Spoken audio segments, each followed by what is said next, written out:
All right. So there's a JudgeSim out there that we're going to be playing today. It's a relatively new game that has come out. Hang on a sec. What is JudgeSim? JudgeSim. Let's read this real quick. Things were worse than ever in Banana Republic, a somber island country. While anarchists roamed the streets, corruption was running deeper due to economic crisis and rising crime rates. Bearing these burdens were judges who tried to make things right with honesty. This is developed by Delusion Art Studio and published by Delusion Art Studio. This was released a couple of weeks ago. It is one of those simulation indie 2D text-based games. It's about $7. They reached out to me to send me a key and show it off to all of you. So if this is something that catches your fancy, make sure to go add it to your wish list and all that good stuff on Steam, or pick it up for yourself for $7 USD. We're going to be playing it today, and I will probably become the worst judge of all time if you've ever watched any of my other judge simulator type games.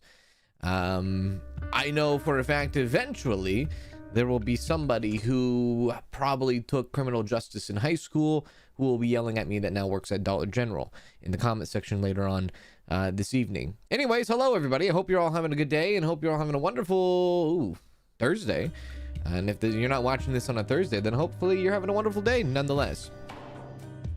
Yes. Okay. All right. Do I have my chat up? I just realized I didn't have my chat up. How's everybody going? How's everybody doing?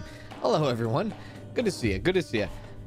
Good to see you. Hang on. I got to dust off my desk real quick before we jump into this. I had some sour straw things and the sugar sour powder all over my desk right now. I got to get this white stuff off my desk. Not cocaine. Hello. Welcome in, Velvet Glove. Hello, LJ. Hello, Shantae. Hello, Anthony. Hello, Susie T. Hello, Jefferson. Hello, Maya. Hello, Trish. Welcome in. How are you doing? I'm sorry. I apologize. Anybody that has said hi, my chat log just refreshed, so I don't see a lot of people's names right now, and I apologize for that. I did see him before we started the stream, but I don't see him now. Hello, Shorty. How are you, Shorty? Welcome in. Good to see you. Good to see you. Hello, Kit Glass. How you doing? Welcome in. Welcome in. Welcome in. Welcome in. Hello. Hello. This will be from the... I don't really know what to expect with this game, other than... This game has some sort of backstory to it, I guess. And I don't know, there might be some crazy weird stuff. We're going to be doing 2 streams today, too, by the way. Alistair. Hello, Alistair. Hello, Chelsea. And we'll also be doing a brand new game, and the next game that we're going to be playing today, if you check the home page of the YouTube channel, we'll be doing a giveaway for members in our next stream today. Hello, Aris. How are you? Welcome in. All right, let's go into a new game, shall we? Let's do it. Ring the doorbell. Oh, I'm sorry. Do I continue on that? I open the door, or somebody does. Your name? You have mail? Oh, you can put your name. Oh, dude. Okay.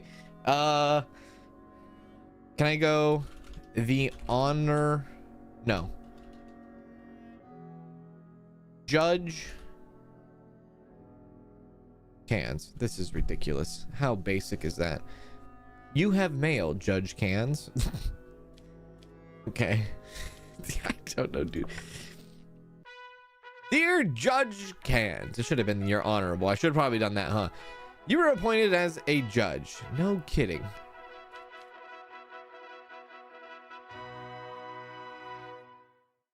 Are we going?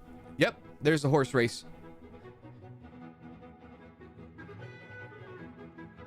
Or maybe the scene from Little Rascals when they're in the boxcars racing. Banana Republic Courthouse today, apparently. Banana Republic, isn't that like a clothing brand? I think of underwear. Right? That's like underwear? Week 1, case 1, F. Hello, Shika. Hello, Casper. Oh. Just like that, I'm the judge. Your Honor, first of all, as the ministry, we wish you success in your new position. We wanted to remind you of the details that are important for you to make a correct judgment. And that is where I will fail. You can find the evidence in the evidence file, At the same time, you get information whether there is digital evidence or on the tablet. Now, if you've ever watched any of my judge case games before, you know that I heavily rely on chat. So get ready. If I make a mistake in game, it's chat's fault. Caveat. No. Scapegoat. The case file includes the content of the case and the information of the defendants. Very well. You can ask some questions to the defendants by clicking on microphone, and these questions will play an important role in deciding your case. On the tablet, you can access some digital evidence, such as camera footage, audio recordings. You can also access the recordings of your dialogue with the defendants via the microphone. These recordings will be added at the end of your dialogue with the defendants. The law book contains the rules and penalties for crimes that you need to look at to make the right decision. Finally, you will make the decision. That terrifies me. Remember, your decisions will have consequences. Of course. Hi. Did you have like a speeding ticket or something? Possibility of being assassinated. What the hell are you talking about? Possibility of arrest. Oh, is this for me? Do I have the possibility of being assassinated or possibility of being arrested? Mental health? Oh my god. What are we getting ourselves into today? Hi. I have a lot of books here. Should we take a look at this? The case does not contain any evidence files. He must have like had a speeding ticket. Case file name is James Adly. He's 26. He has a fingerprint of 212341. Violation of restrictions to the Banana Republic Court. James Adly, who was seen by the patrolling police at 2 after the specific restriction time of 2200, was taken into custody on the grounds that he did not allow the criminal procedure to be applied. No. I'm sorry, is there some sort of weird restriction here? James Adly says, well, it was around 150 and I wasn't fleeing well. At the moment, I forgot that there were restrictions and I was just wandering around. I saw the police while they were on patrol and remembered that there were restrictions. Then I insisted on not being punished. Interesting. So, some sort of curfew. No? What is the law on curfew? Rules, punishment, homicide, theft, verbal abuse. I'm looking for cyber crimes. I'm looking for financial crimes. I'm looking for none of these crimes. Is there another page? There's not another page.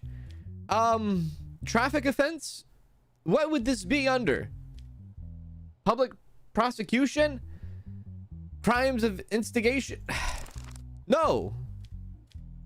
I don't think none of this is where we need to live. I don't need to be in the physical abuse section, please, my lord. Unless you're talking about my dachshund. She abuses me every day. Crime against the state? I don't think that's what it would be. Matter 1. The criminals must be given the sum of their sentences for the crimes listed in the charges section. I don't think we have a crime. I mean, if this is all the crimes and punishment, there's no crime here, right? I could be wrong, though. I could be. Yeah.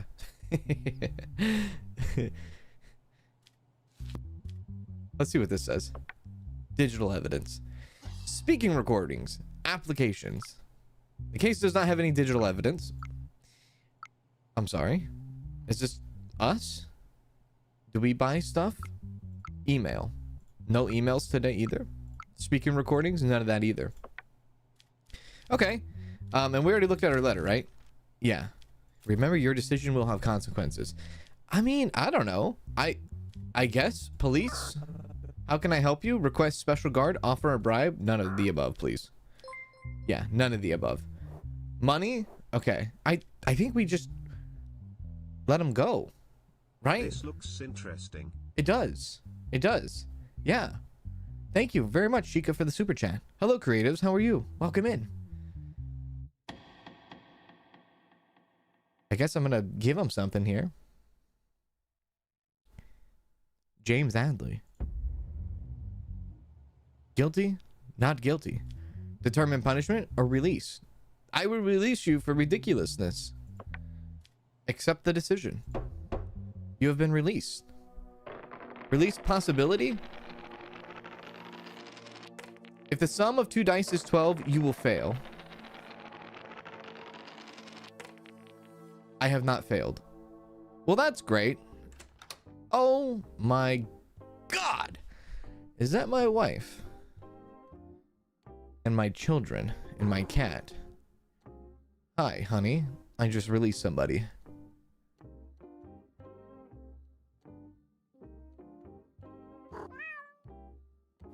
Week 1. Go outside or end the day? Honestly, maybe go outside. What happens if we go outside? Is there a chance of assassination, my dear? You can go to the casino, you can go to the bar. Even in this game, there's a casino. I got no money, so it doesn't matter. We'll just end the day. Daily news. Bill pass. Convicts with a criminal record will now be given increased penalties. Thank you. Week 1, case 2. Yeah. Hello, Lucy. Hello, Faith. How are you? Good to see you. Hope you're doing well. Oh, hello, Maddie. How are you doing, Maddie? Yes, what do we have here? Evidence. All right, we have some possible drug use here, or carrying of the drugs. Thank you, Moosey, for the follow on Twitch. The results of the search for the person named Axel Brendon of 5 milligrams of cocaine. Very well, very well. What do we have here? So Axel Brendon, age 27, fingerprints. Criminal record, yes, he does have a criminal record already. Charges are possession and carrying drugs. Details: a small amount of drugs were found on the person named Axel, who was subjected to an identity check by police in the evening as a result of his body search. What does he have to say about this? As a result of the identity scan, it was seen that the person had been tried and acquitted twice before on charges of possessing carrying drugs. As a result of this subsequent investigations, no evidence was found that the person named Axel was involved in drug dealing. Axel says, I admit that I carried the substance, but I only use it in my own environment, so use it for recreational stuff like that. Yeah, I like that. My first PC and started playing Dinkum. Nice. I hope you enjoy, Dak, your journey with Dinkum, and enjoy that PC as well. Hello, George. How's it going, George? Hello, Share Bear. I see you, Share Bear. How you doing, Share Bear? What's going on? Good to see you. But I only use it in my own environment, in my own recreational time, and when I am alone, to calm my mind. You take cocaine to calm your mind. I have not harmed anyone and never will. I will not use this substance from now on. I think you probably will, because you've used it and been caught with it multiple times. You've been acquitted multiple times. So what is the law on possibly smuggling an illegal trade? Is there narcotics? Yeah. Possession and carrying drugs. Sentence 10 months public service. Aggravated sentence 18 months public service and a $5,000 fine. Listen, this is his third time. His third time, right? Third time being caught with some crazy illegal drugs. Look, it's not like it's marijuana, dude. You're like doing cocaine. I mean, I know everybody in the 80s did it, but that's not an excuse. That's not an excuse. I think I need to upheld the law here, right? It doesn't say. Sometimes it would be like, oh, if he had to hold X amount of like grams for it to be a big deal. But I think this is an easy, you're guilty for so many times doing this over and over, right? Yeah. Let's see if there's any digital evidence. No, I'm not going shopping. Yeah, I think this is an easy guilty. Am I being too hard on the fella? Look here, you son of a gun. Stop doing cocaine. I'm trying to save your life. Yeah. All right. You're done for. Guilty. Alex. I thought I said Axel. Did it say Alex before? I could have swore it said Axel. Maybe I was wrong. But did I dyslexic the whole freaking thing? Anyways, you're guilty. Sorry. Third time you ran at it. 3 times you're out. 3 strikes and you're out. I could do money or I could do jail. I can give him a fine instead of taking him to jail. And maybe I could do that. Yeah.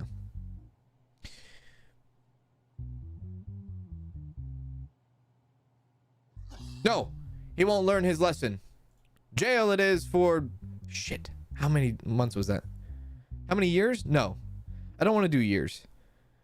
Because it was only 10 months. Okay, let's do money and let's do $5,000. Because that was like the maximum penalty. Yes. Guilty. If the sum of the two dice is 12, you will fail. That is a 5. That is a 6. Judge cans. Hooray! I think we're doing good. What do you think about that, wife? You think we're doing all right? Our mental health seems okay. We haven't really hit the fan yet, right? We're like kind of getting used to like what's going on, you know what I mean? Yeah, we're kind of just like laboring along until we get hit with some crazy, ridiculous like nonsense, right? I'll have to see if I can do 2 punishments at a time. Yeah. Oh yeah, I should ask questions, huh? That's right. Use the microphone. Possibility of arrest. I'm sorry. Okay. Let's try to do this correctly now. What the hell's in the briefcase? What is this?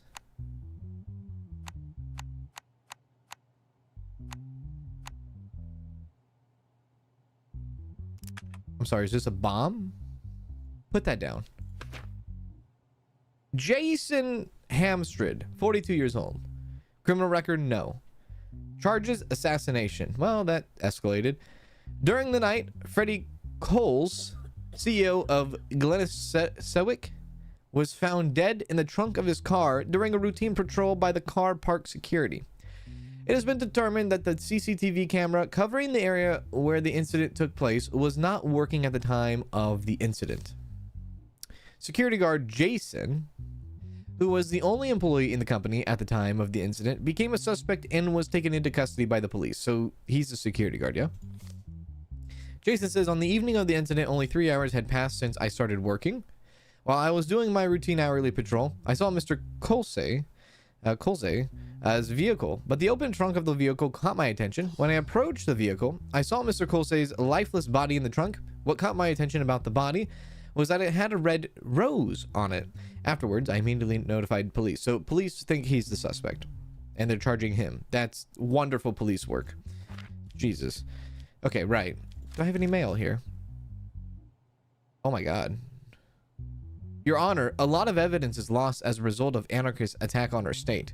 In order to ensure the security of the evidence in the cases, we will deliver the evidence to you in a device we call cryptics.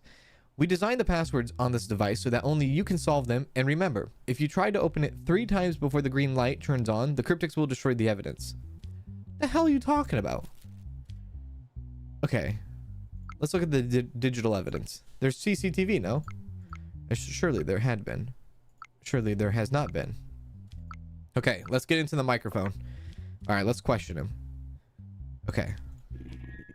To the accused of Jason Hamstred, how do you think the killer entered the car park undetected without an ID card? Weird question, but I guess valid. I can't find any answer to that, Your Honor. The doors have never been used in the system since I started my shift. You already lost me. Did you have a problem with the CEO of the company, Freddie? Freddie, do you know him well? Glenniswick is a really big company. I know them by name. I started 3 months ago. I only interviewed with the recruitment department, and I had no problems with him. Yeah, indeed. That was it? That's all I got from that? So there's something in here. I just got to figure out what's in here and how to do that. Yeah. It wasn't working during the incident, or he wasn't working during the incident, no? I guess. How the hell are you going to do this? There's some sort of code somewhere, right? Let's see. If you try to open 3 times, the green light turns on. The cryptics will destroy the evidence. We designed the passwords on this device so that only you can solve them and remember. Very interesting. What does that say?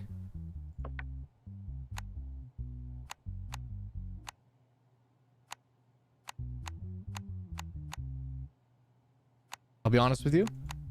Oh.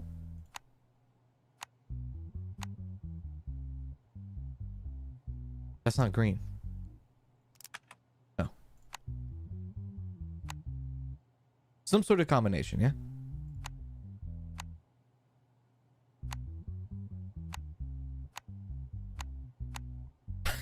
I don't know. I don't know. Move them until it turns green. I guess until like what? In some sort of combination. Oh, there we go. Who did that? Somebody doesn't need to give me no locked freaking suitcase. The rope found next to the vehicle tire and used to kill Freddy. Okay. A red rose was found on the body. Okay. That was it? That's all we got? I'll be honest with you. I can't talk to him again. And I can't really like... I mean, I don't think there's enough evidence here.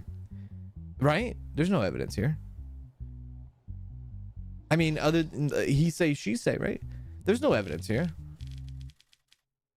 I mean, there's not I mean, there's evidence, but there's not enough to link him, right? I don't think so. Right? I'm a judge. Homicide. There's murder, multiple planned murder, involuntary manslaughter, and assassination. Assassination of up to 62 years in jail. Aggravated sentence, 102. I don't think there's anything here, though. Police officer. How can I help? You can't, actually. I don't know. What do you think, chat? Hearsay. Let him go. Innocent? I think so. I think so. I don't think we have enough here. This might be a terrible idea. I'm so scared. Well, Jason. I'm sorry to say this. Well, I guess I'm happy to say this, or not happy. But you were just a security guard doing your job. You found a body. The police came and they arrested you on site because you were the one there, even though you were the one that called police, which makes no sense. So there's nothing that links you to this murder. I'm sorry. You have been innocent. Right? You've been proven innocent, and I don't know what the hell I'm talking about.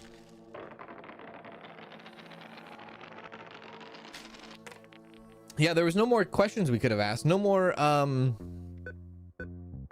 microphone activity. What the hell is going on here? Salary payment is $600. House rent $300. Shopping $120. Bills $80. Okay. Balance of $100. Okay. So, credit options. Please wait. We can have a select amount of credit. Interesting. No, I think I'm okay. I don't need to take out a line of credit, please. I have $100 in my pocket then, yeah? Withdraw money. Please take your money. Thank you. That's $100. Nice. All right, we're going to the casino. No. Child? Your daughter asks you for $100 for her school fees. Do you accept? Your sanity will drop if you don't accept this. $100. Listen, this is my problem. I just spent $300 on house rent for all of us. House rent. $300. You're telling me school supplies is $100? You're like in 6th grade. What are you talking about? She's the drug dealer, isn't she? All right, well, I accepted. We have no money now. Kids run us dry now. Isn't that the truth? All right, end the day. Week 2. Oh, there's 2 people on the stand here. Hello. Let's crack this open again. Oh, fudge.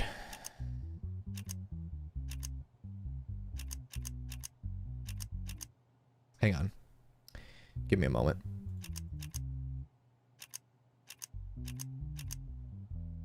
I love it. What do we have here? First of all, we need to see what's happening. Can we see what we're being presented here? Bob Isaac Grove. Age 34. Fingerprinted. No yes, a criminal record. And we also have Connel Glean, who does not have a criminal record. All right, so what do we have here? to the Banana Republic Court. Charges of auto theft. All right, looks like that's going to be great. The vehicle was stolen while parked in a parking lot opposite the neighborhood where Alihem Diaz lives. Following a denunciation on the morning of the night, what the hell, weird choice of words there. Morning of the night, the vehicle was thought to have been stolen. The license plate was traced.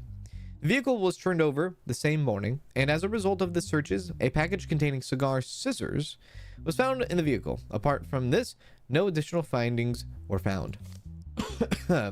As a result of the identity check, the person inside the vehicle was determined to be Bob Isaac Groove, nickname Big, B-I-G, known as the former car thief. Lehman Diaz's statement. We went to our summer house in the counting village with my car for 2 days as a family over the weekend. At the end of the second day, I think I forgot to lock my car because I was tired from the road. There is a possibility that the person who stole it also took advantage of this. Okay. That's the victim. BIG says, on the morning of the day the car was thought to have been stolen, a longtime friend of mine, Connel Mcleen, called me and said he had urgent business. He asked me to take his package to a place called Party Time. I thought it was urgent, so I went quickly to Connel Mcleen's house. Connel gave me a car key and a piece of paper with the address of the place where I was to take the package. Wow, that's weird. And BIG also says, so I drove off with the car. Soon I got pulled over and found out the car was stolen. Upon this statement, Connel Mcleen was found at his home and brought to the police station for questioning. Connel Mcleen then says, I do not accept any of the accusations against me. I don't know anything. All right, so a little bit more complicated here, you know, a little bit more complicated. I like it. Okay, a little bit of complexity. Let's look at the evidence now. Cigar scissors and box found in the vehicle. Yeah. Fingerprints of 212314. So whose fingerprints is that? 21. That's Connell, you lying son of a gun. So that's your cigars in there. There's also digital evidence. Camera recording. CCTV footage of the scene of the incident. No facial recognition. Well, then this gives me absolutely nothing. That's what? How is that evidence? There's nothing there. So we know. I mean, they're both guilty, right? Mcleen is guilty. They're both guilty, no? They would have to be both guilty because they took the car. He took the car. He took the car. Unless he's serious, unless Mr. BIG is really serious about, oh yeah, I know nothing about that. You still stole the car, no? Do you get into random people's cars that you don't know? Is he your friend? He's your best friend, or he's your good friend, and you don't know what car he drives, and he says, get into this car that I have. I need you to get here perfect. You know what? Right? Let's talk to them. Where were you the night the car was stolen? Who am I asking this? To Mr. BIG. That night, I was sitting at a place called Pepe's with my girlfriend. Before it was too late at night, I dropped her off at her house and went to my home. I fell asleep shortly after. In the morning, I woke up to Connell's call. When was your last conversation with Connell? Or, yeah, Connell. It had been almost 6 months since we last spoke to Connell, and I was very surprised that he called after all this time. Also, it had been a long time since I left these jobs. I am now in a regular life, in a regular relationship. I am not guilty. When did you meet with Bob, Mr. Connell? I have known Bob for over 20 years, and he is a dear friend. Mr. Groove says you gave him a stolen vehicle. I delivered a package and asked him to take it where he wanted. Is that true? This has nothing to do with me. The last time I met Bob was 6 months ago. Bob has slandered me. Oh. I don't believe it because your fingerprints are on the cigar, my good man. Maybe BIG.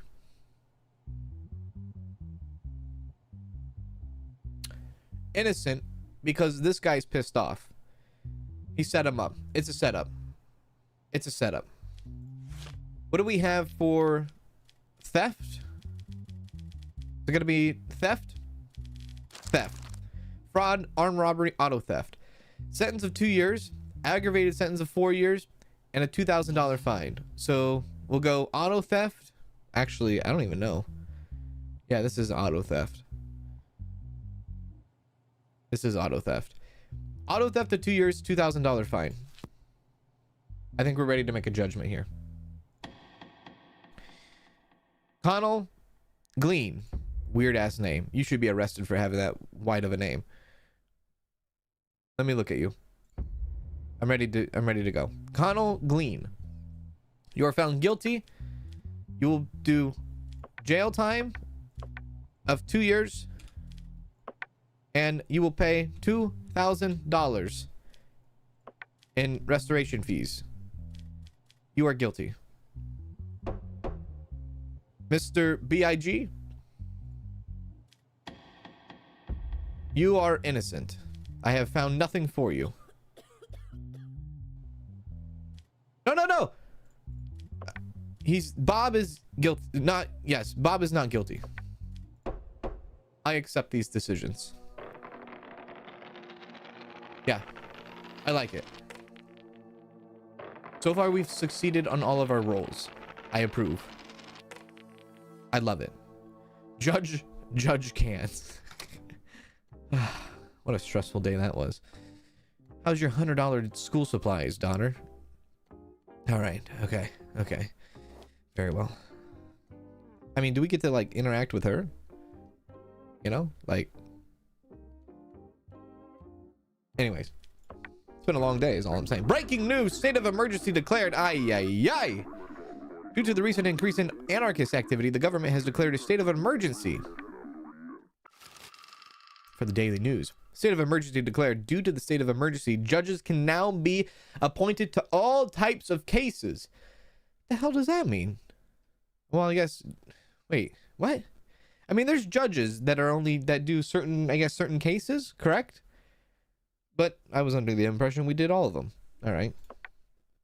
Let's do it. Week 2, case 2. Yeah. Holy hell. Oh, God. This is going to be a train wreck, isn't it? There's multiple parties involved. There's children involved. Oh, goodness. Right. All right. We have a moderate possibility of being arrested, apparently. I have no idea what the hell that means. Okay, let's see what this case is all about. Case subject. The situation of who will take the custody of 12... Oh, it's a custody battle. The situation of who will take the custody of 12-year-old Ezekiel Robin and his sister, 9-year-old Clara Robin. The defendant is Ben Robin, and the plaintiff is Diaz Robin. The details of the case is Ben Robin and Diaz Robin recently have been divorced. A custody case was filed by Diaz, the mother of the children, for the custody of their children Ezekiel and Clara. As a result of the divorce, the mother has a certain amount of alimony that she demands from the father. I'm sorry, is there more to that? There's nothing more to that? Okay. It's just a straight up case. I guess we could just talk to them and see what we have. There's not really a lot going on here. To Ezekiel. Are you sad that your parents are divorced? What a weird ass question to ask the child. No, I'm not, because my parents didn't get along very well and they argued all the time. My sister and I were very uncomfortable and I couldn't stand the crying of my sister anymore. Okay, probably the greatest answer we've had so far in this game. So, do you want to live with your mom or do you want to live with your dad?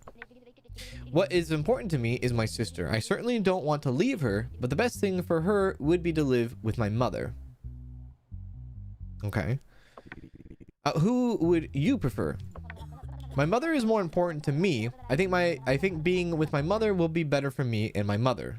Of course, with my sister. Okay. Are you sad that your parents are divorced? This is to Clara now. The sister. Yes, very much. Even though they fight, I love them both very much, and I can't live without even one of them. Do you love your mom more or your dad? Again, weird ass question. I love them both very much. I never wanted my parents to get divorced. That's why I feel so sad. Another great answer by the child. If you had to choose, who would you choose? Your mom or your dad? I don't want to choose one or the other. My only wish right now is that my brother doesn't leave me. He always supports me. Please don't separate my brother and me. If anything, just like have split custody, but I don't know if that's what the mom... I don't know. Indeed. Well, that's all we got from that. So I guess we'll do a verdict. We got to keep the brother with the sister. Sorry, Mr. Ben, but you're not going to be having your children. If it was my way, I would let you, depending on both of your statuses of parents and human beings and situational based and how you are with the, you know, the constitution of the law and how well you are handling, like, you know, your past history and criminal. If you have a criminal history, I would give you both custody, split custody, 50-50, right? You come on over on a Monday, you drop them off on the next Monday. They go to school, you know, Monday. Week on, week off, week on, week off. It would be my choice that way, but look here, Ben. It doesn't look like that's up on the table. Let's make a verdict. All right. Let's see. Giving custody of both children to the mother. Yeah. That's the decision. Hooray! All right, that's good.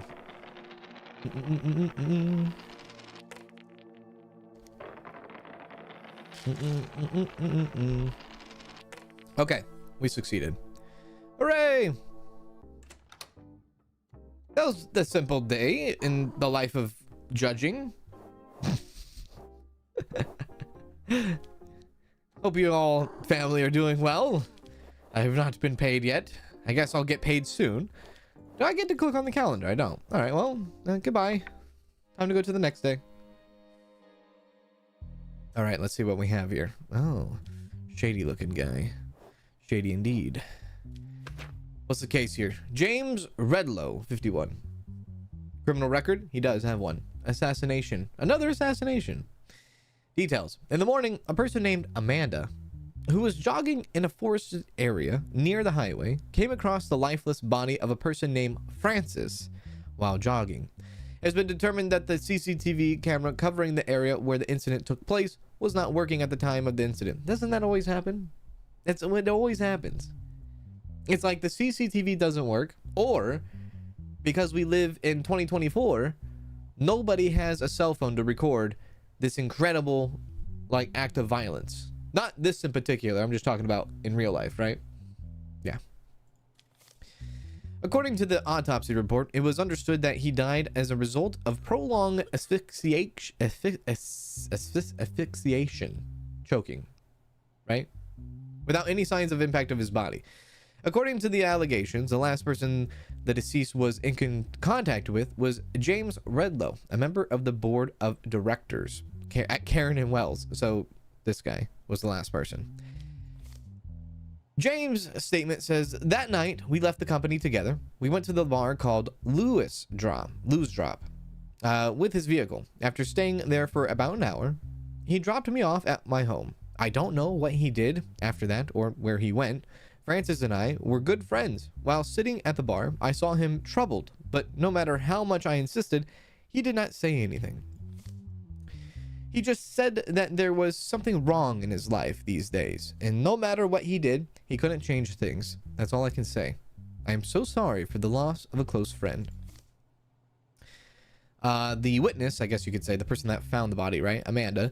That morning, like every day, I headed to the area in the forest that I always prefer to run. While I was taking a break to drink water, I saw a body laying flat behind the bushes. I immediately informed the police.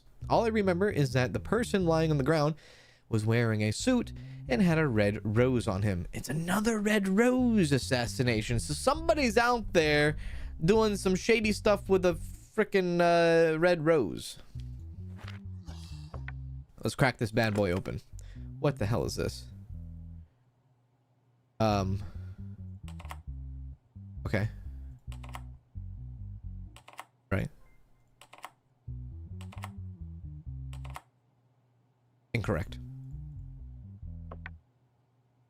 Incorrect. Darren, thank you for the 5 gifted memberships. Appreciate that. How are you? What's going on? Good to have you. And on behalf of those 5 people, we say thank you very much, Darren.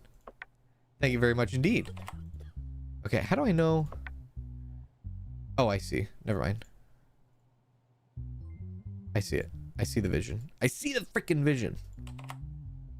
Line. Line. Did I do that right? I think I did that right. Okay, line. Okay, we went line, line, line, line, line, line. Send it. Line. Okay, try it again. Try it again. Try it again. Try it again. Try it again. Line. Line. Line. Line. Line. Line. I thought I did that. We did it. Okay. What's the evidence? Rope found near the... It's the same thing, man. It is. Maybe it was a security guard that got away with it. It's a serial killer, right? It's maybe like the world's greatest serial killer that happens to be on The Bachelor. I don't know. Right. Any fingerprints? No. Any digital evidence? No.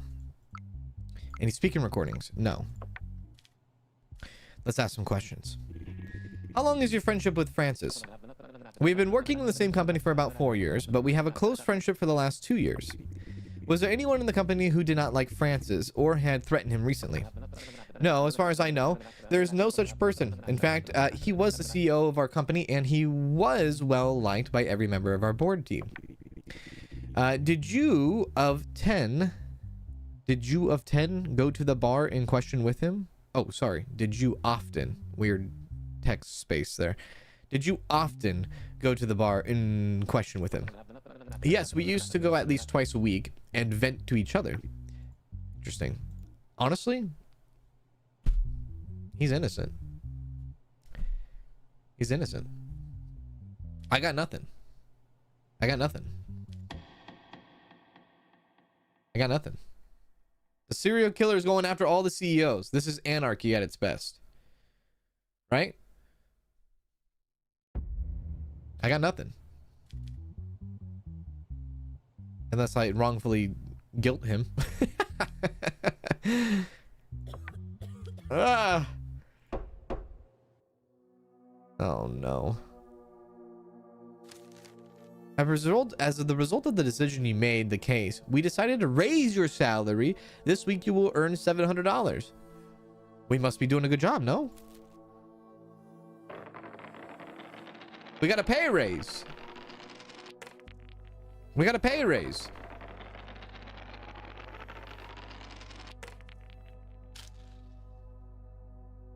You know I want to go to the casino, dude. Nice. Yeah. Withdraw money. $200 this should be, yeah? $200. Let me guess. My child needs some freaking Heelys or something. Hello, family. Okay. Everybody good? Everybody fine? Can I go to the casino and to the bar? Actually, I'm not going to. Not yet. Week 3. This is where things heat up, I guess. Possibility of arrest at 30%. Still everything good. Mental health is still going strong. What's our case for today? Eldon Duncan, who does have a criminal record. And we have Arthur Darrell, who does not have a criminal record. So what we have here is threats and malicious wounding. The incident occurred in the evening at the home of Eldon Duncan. The person named Arthur Darrell, who caused the injury, fled immediately after the incident. An arrest warrant has been issued for Arthur Darrell, which is this gentleman right here, as a result of the report of the person named Eldon Duncan. Okay. The details is, in the search initiated by the police as a result of the tip-off, it was determined that Arthur Darrell was hiding in his sister's house and was captured by the police in the evening and brought to the police station for questioning. Eldon's statement says, a month ago, I borrowed some money from Arthur Darrell. He kept calling me and telling me that my debt was doubled and increasing day by day. I told him many times that I had not yet received payment from my workplace and that I would pay my debt when I received it. Despite this, he never stopped calling and harassing me, and after a while, he started following me home. Okay, this is from Eldon. Okay. Eldon also says, although I reported the situation to the police many times, I did not receive a positive response. As I finally left my workplace and arrived at my house, I saw Arthur Darrell behind me. I noticed that he was holding a knife in his hand. He pointed the knife at me and asked me to be quiet and go to my apartment with him. I couldn't react because I was afraid. Then we went to my apartment. After entering the house, he started rummaging through my house and looking for money. When he couldn't find money, he stabbed me in the leg. Then he quickly in the leg, and then he quickly fled the apartment. Then I took my cell phone and asked for help from the police. Arthur's statement is, about a month ago, Eldon Duncan called me and told me that he needed some money. Although I was in a difficult situation myself, I gave him the money he asked for and explained the situation to him. He said he would pay me the money as soon as possible. Since he did not respond after a month, I couldn't stand it and called him and told him that he had to pay his debt. Okay, this guy is like literally telling on himself. He told me that he would pay the debt if I came to his house on a date and time, he said. When I went to his house, he told me that the money was in his apartment and that we should go up to the apartment. When we got home, he asked me to sit down and said he would come back soon. Then he stood in front of me with a knife and started making threats to me. Okay, this is getting wild. Maybe he didn't tell on himself. I told him that he had to pay his debt, no matter what. Then he swung the knife towards me. At that moment, I made a move to defend myself, and the knife was stuck in Eldon's leg. Afterwards, I took the knife and ran to my sister's house because I was afraid. Okay, this is a very spicy one. Eldon, who does have a criminal record, versus Arthur, who does not have a criminal record. Okay, let's open up the evidence box. We don't know. It's he say, she say, I say, you say. What the hell is this? What? What? I see.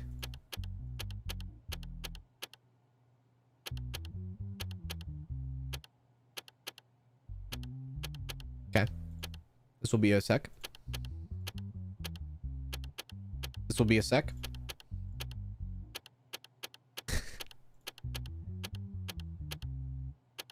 Ah! Ah! Ah! I forgot what order. Shite. Suck it. Knife found on the person. 1 fingerprint. Fingerprint number from the evidence 21272. That is Mr. Arthur. Now, you would think both of their fingerprints would be on the knife, right? So maybe Arthur is full of it, and maybe Arthur is guilty. Because if what he said is true, that they both fought over the knife, no? Then both of their fingerprints would be on it. But there's only 1 fingerprint on it. Right? Let's do some questioning. How do you know a man named Arthur? This is asking Eldon. Last year, he was someone I met through social media, and we met and became friends.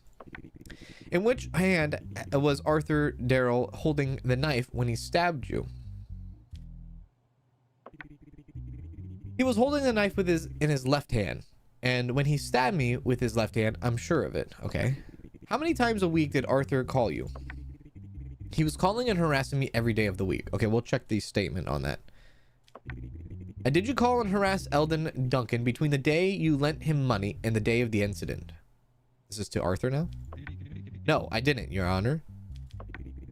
With which hand did the person named Eldon point the knife at you? If I remember correctly, he pointed the knife at me with his right hand. Okay. Okay. Interesting. Okay. Do we have any digital evidence here? Okay, this is a difficult one. I need to re-look at the statements. He swung the knife at me. I made a move into the defend myself, and the knife was stuck in Eldon's leg. Afterwards, I took the knife and ran to my sister's house because I was afraid. That's what Arthur said. I don't know. To me, that seems fishy. You don't just take the knife. You don't just defend yourself, stab the person, take the knife from the person's body, and run to your sister's house, right? That seems like bad. No? I couldn't stand it and called him and told him that he had to pay his debt. Anything about calling every day, though? Let's go back to, let's go back to Eldon. A month ago, I borrowed some money from Arthur. He kept calling me and telling me that my debt was doubled. So he kept calling him. Despite this, he never stopped calling and harassing me. So his statement, Eldon's statement, actually does go with his own response that I asked him. Dude, I think Arthur's guilty, dude. Yeah. I think Arthur's guilty.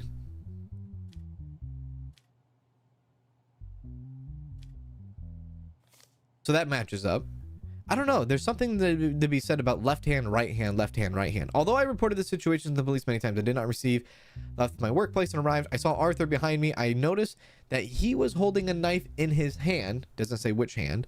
He pointed the knife at me and asked me to be quiet and go to my apartment with him. Okay. When he couldn't find money, he stabbed me in the leg. Then he quickly fled the apartment. Then I took my cell phone and asked for help from the police. This is a tough one, man. This is a tough one indeed.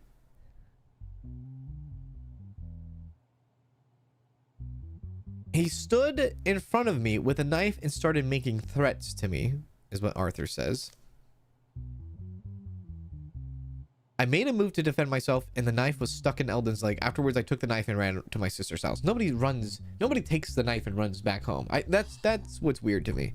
I think you're guilty, sir. I think that son of a gun's guilty. I think so. So, what is this? What is this called? This is called, is it malicious? What is this? This is called threat, malicious wounding. Threat, that's theft, you idiot. Threat and malicious. Physical assault? Yeah. Home invasion, beating, malicious wounding. 8 years in jail. Aggravated sentence, 14 years in jail. So we're looking at 8 years in jail. Arthur going in 8 years. Yeah? I think so.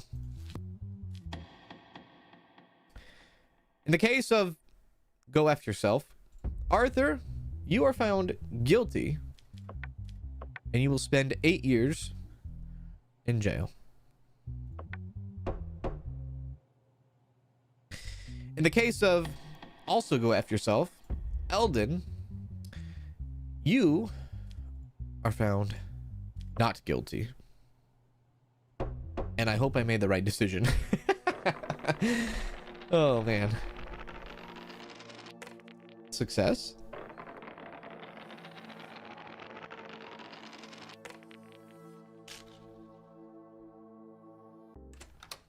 Hello, family. I just had a very, very hard day today. It was god-awful. It was terrible. It's almost one of those days that I need to go to the bar, to the casino.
Daily news bill passed. Criminals who are not mentally well will be sent for treatment instead of punishment.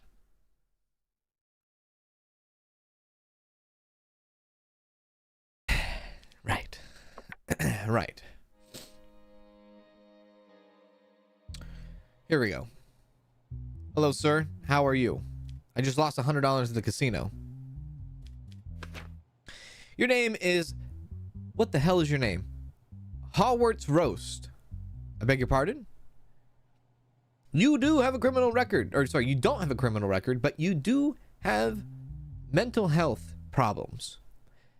You are charged with willful damage to public property. The details in the case is the incident was discovered by citizens using the benches belonging to Trenthor municipality. An investigation was launched following complaints. The CCTV footage was examined in detail, and the person involved was identified as Hawertz Roast, not Hogwarts Roast. Yeah. As a solution, a new bench was placed in front of the Trent Howard Town Hall, and they started to wait. What the hell were they waiting for? Hawertz Roast sat down on a bench at noon and took a sharp object out of his pocket. He was detained by the police officers at the same time. His statement is, first of all, I didn't know it was a crime to do this. The reason I did it is that I unintentionally picked up a bad habit and it turned into an addiction. I can't control it anymore. But as I said, I didn't know it was a crime to do it.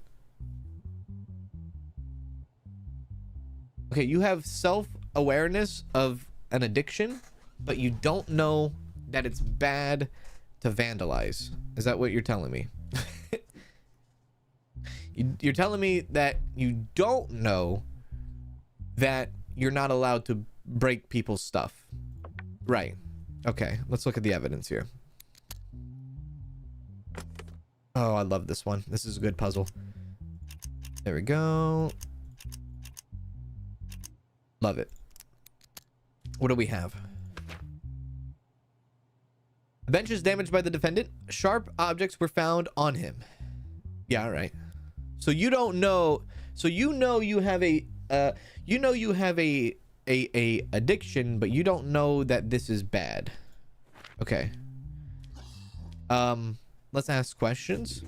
Let's assume you didn't know that what you did was a crime. Do you also not know that that it is the citizens who use the benches and seats? Of course I do, Your Honor, but I wasn't thinking that part of it when I did it. Okay. Do you regret doing this? I absolutely regret it, and I promise to do my best for public peace from now on. Okay, right. So this would be just what? Just like this is just like a vandalize? Like, is there like a vandalization, organized crime, financial crime? What would this be? No. What would this be? I don't even know. This is like petty stuff. Yeah, this is petty stuff. Petty stuff. I give him like a slap on the wrist or like community service or something. Maybe I give him community service for like fixing, you know what? CCTV? No, this is what I do. I will find you guilty because you are guilty. Sanity impaired? Shit. I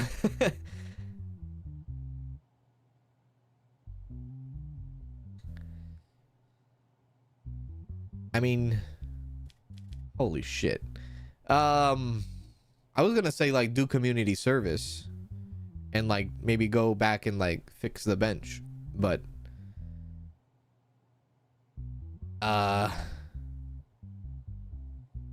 he has an addiction. Addiction is a mental health issue. But the addiction seems kind of extreme, I would say. Cutting things. I mean, he's cutting objects. He could cut people or he could cut himself. Goodbye. I think that's what it is. I don't want him to cut himself, and I don't want him to cut other people either. Yeah. It tells you on the case notes if he has a mental health issue. Yes. Susie, are you paying attention? We already talked about that.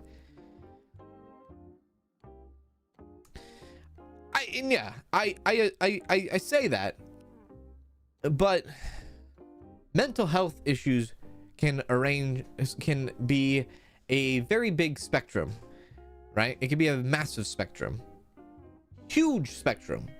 And just because it says mental health, I think that is not a cop-out for certain crimes, right? It's such a massive spectrum. Like if someone said, damn it, I'm depressed. All right, depressed is a mental health issue, but then you go and murder somebody, like that's not okay, you know? But then it's like, okay, so do you take them to the sanity hospital because they were depressed? To me, I feel like that's not, no, you know. No. No. Next day, he didn't have a mental health problem. Didn't it say he did?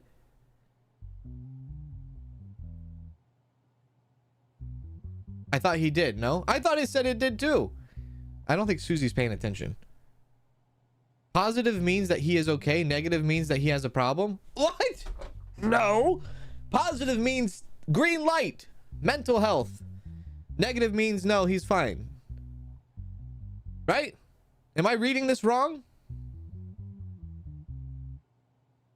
Why do you have 3 chairs and only 2 people are here? Green is positive. Like if you test positive, that's green. That's a yes. If you test positive for COVID, yes, that doesn't mean you don't have it, right?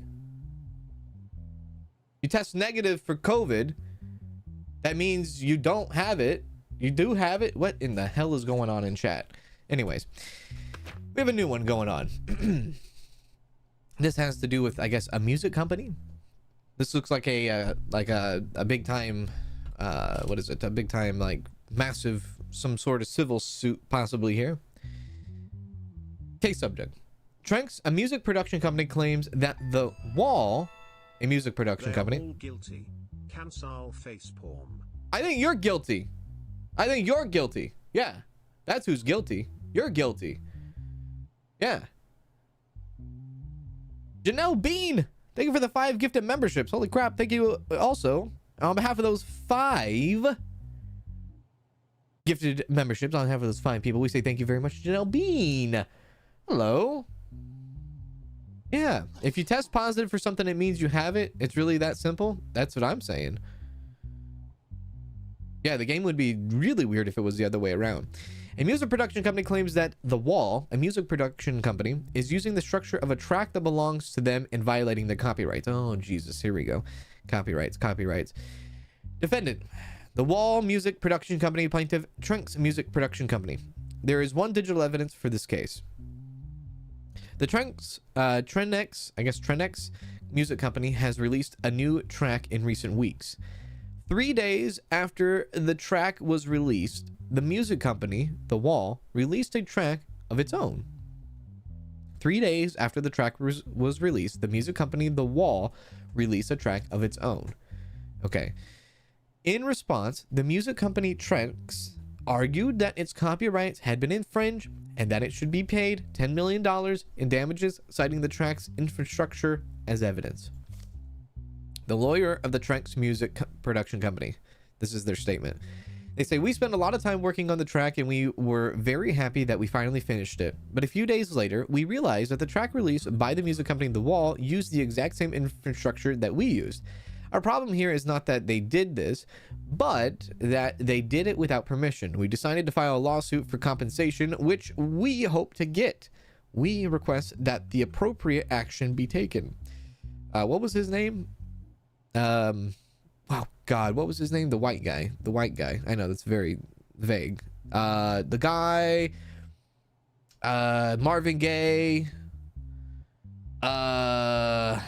Robin Thicke. Thank you. The lawyer of the Wall Music Production Company. The track was created with a completely original infrastructure in the long efforts of our sound engineers. This kind of accusation is unacceptable. This is from the defendants. We don't think there is a copyright infringement just because the infrastructure is similar. We are sure that in the tracks we released before them, they also have tracks that are similar to our infrastructure. We do not want to be victimized by this situation, and we request that the necessary action be taken. I wonder if we'll be able to listen to both tracks. Yeah. Maybe. Can we listen to the tracks? Yeah. Okay.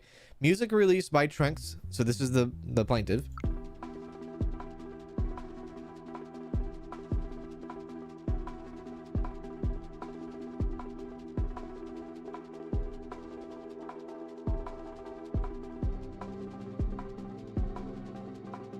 Please see what the dev just said about the mental health thing. They said I was right. What?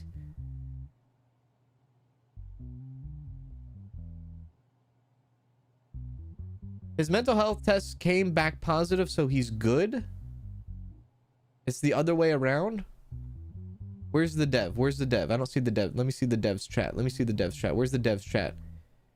I see everybody. There's so much chat I'm going through right now. Hang on.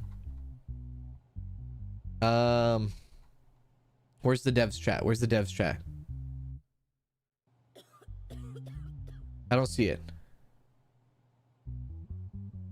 Hang on. Oh, as one of the development team of the team, we realized that we misrepresented this part, at least in other countries. But you can also see in the logbook that if it is positive, it means healthy. If it is no, it means mentally ill. Okay. All right. So yes. All right. So all right. So from everything. All right. Very good. Okay. Wow. That really spins my wheels now, doesn't it? Okay, so just to clarify for everybody else that isn't reading chat, if the person tests positive for mental health, that means they are good to go. That means they have no mental health problems. If they test negative for mental health problems, they have a problem. They have a mental health problem. In my head, it works the other way around, and I'm sure in a lot of people's head it works the other way around. But in this game, that's how it goes. So if we see green light on mental health, that means good. Positive means good. Negative means bad. There we go. I still don't think Susie's right, though. Susie's not right. No. No. Okay. Let me listen to that a little bit real quick. Okay.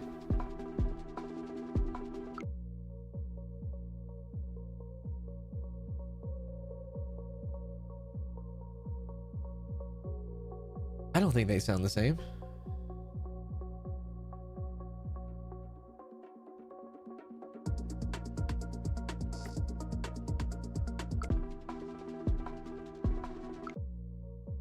I mean, I don't think I think no. I think they're speaking out. They want $10 million. Yeah, I think they just want $10 million. I think this is just cut and dry. Yeah. The Wall Music Production Company was found not guilty and not to pay any compensation. Easy decision. Yeah. Oh, crap. As a result of your decisions you made in these cases, we decided to raise your salary to $800. Hooray!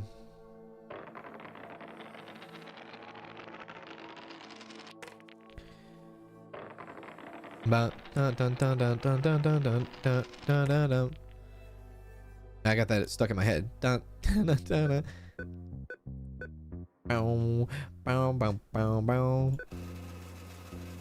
know if it's a good idea to keep my cash in my wallet, but we're doing it. Okay. Question from the son. Your son says his clothes are getting old. He wants $300 for new clothes. Do you accept? Son, do you realize that's like our entire rent? What are you gonna do? Shop at True Religion? I accept. Fine. I have $100 now. Next day. What the hell's going on here? Reese Burke, Joel Möhler. Case subject: Joel Möhler sues Cisani for damages for the suicide of his daughter. Defendant, Sicily Company. Plaintiff, Joel Möhler. Hospital report, patient Ellie J. Möhler, diagnosed major depression.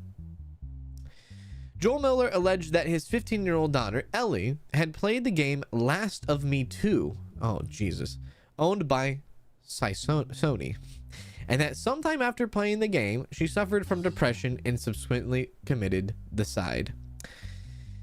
Joel Möhler, who blames Sony for his daughter's suicide, I gotta be careful with that word, seeks damages in the amount of $10 million for the pain and suffering he has suffered. This is a very interesting case. Very interesting indeed. Details. In addition, the plaintiff, Joel Möhler, requests that the game be removed from sale.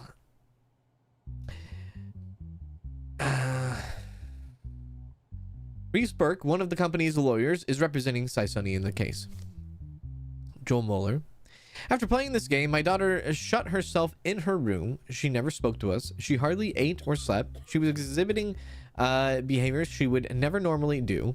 So we took her to the hospital and she was diagnosed with major depression. About 2 weeks later, her mother came home from work and found her unconscious. Having a box of antidepressants, when we took her to the hospital, it was already too late. I don't... The Last of Us? Reese says, our company never accepts such smear campaigns. Before the release of our game, we stated the legal age limit as 18. Here we see that Mr. Möhler's daughter, Ellie, does not meet this age limit. In this case, the fault lies entirely with the family. Okay, it's kind of a dick thing to say, but I see what they're saying, but you could have said it a little bit better.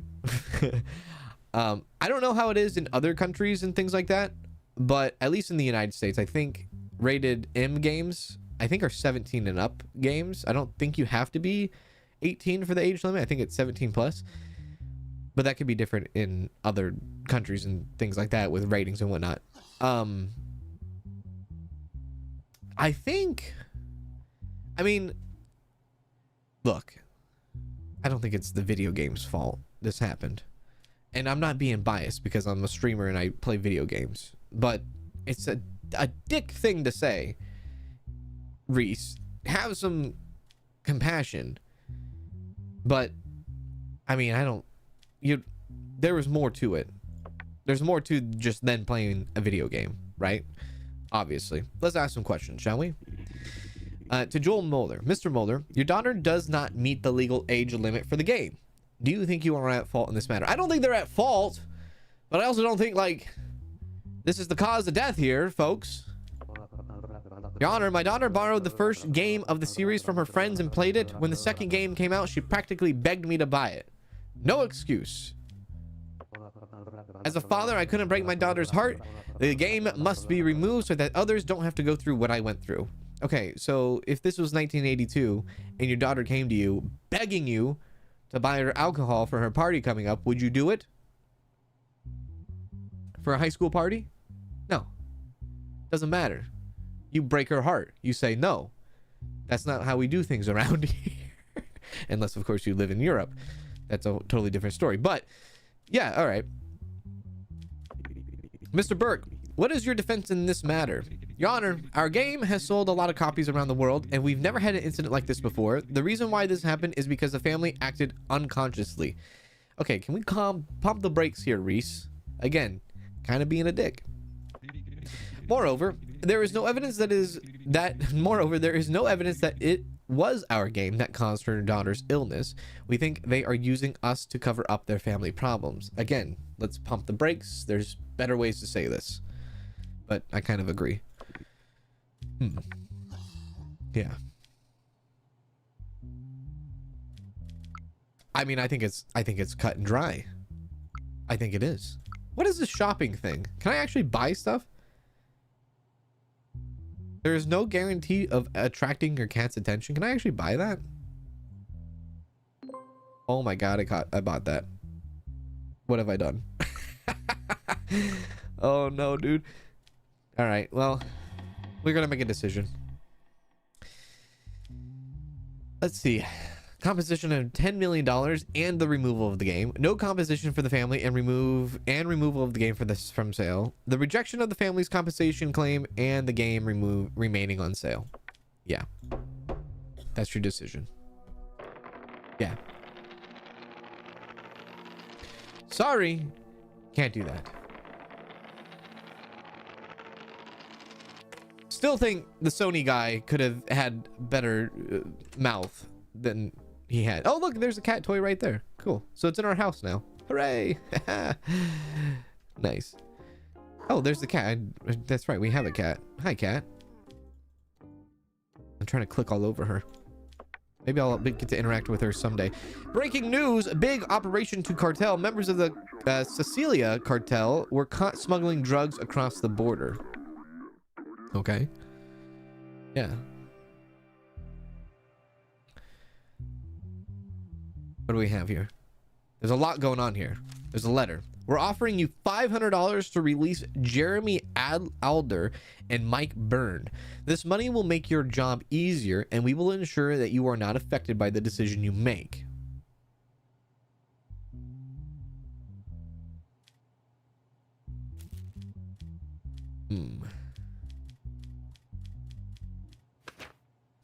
Jeremy Alder. Okay.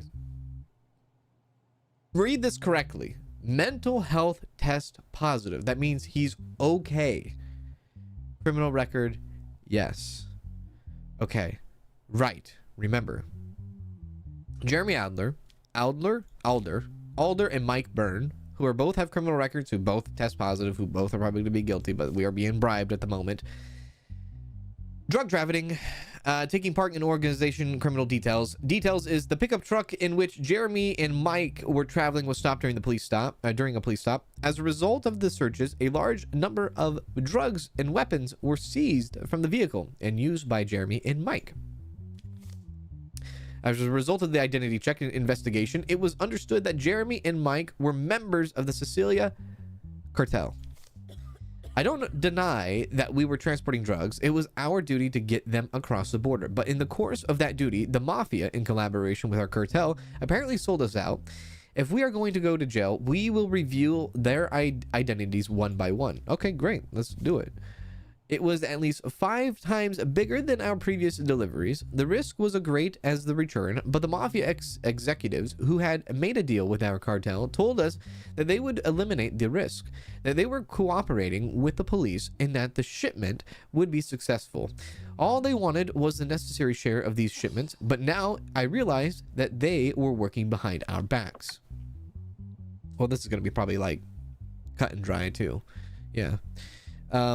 We'll look at the evidence. I mean, we can take the bribe, but I'm not taking the bribe. You out of your mind? Heck no, dude. Ain't no way. Ain't no way I'm taking the bribe. Is it this one? And 3. That one. That one. And that one. Punk. What do we have here? What was seized after the operation? 8 kilograms of lysergic acid, 9 liters of gamma hydrox, and 2 submachine guns. Yeah, that's pretty obvious. Any digital stuff? No. Okay, let's look at the law for this. It was smuggling and illegal transportation, arms trafficking and smuggling, drug trafficking and human trafficking. Look, this is arms and drugs. No, this is arms. Is this arms or is this drugs? This is arms. Is this drugs? Evidence was acid and guns.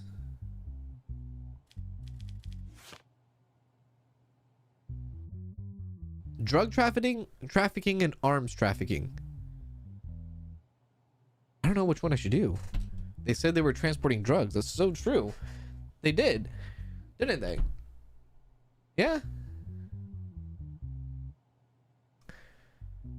And taking them to jail increases the possibility of assassination. Yeah, I can see that.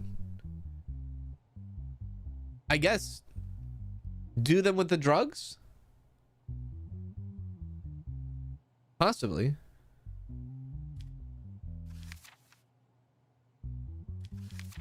Yeah. Okay.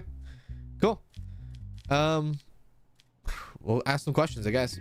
If you cooperate and reveal all the cartel members, I will do my best to get you the minimum sentence. Will you cooperate? No, I don't think so. Okay. You say the mafia double-crossed you, but do you have proof?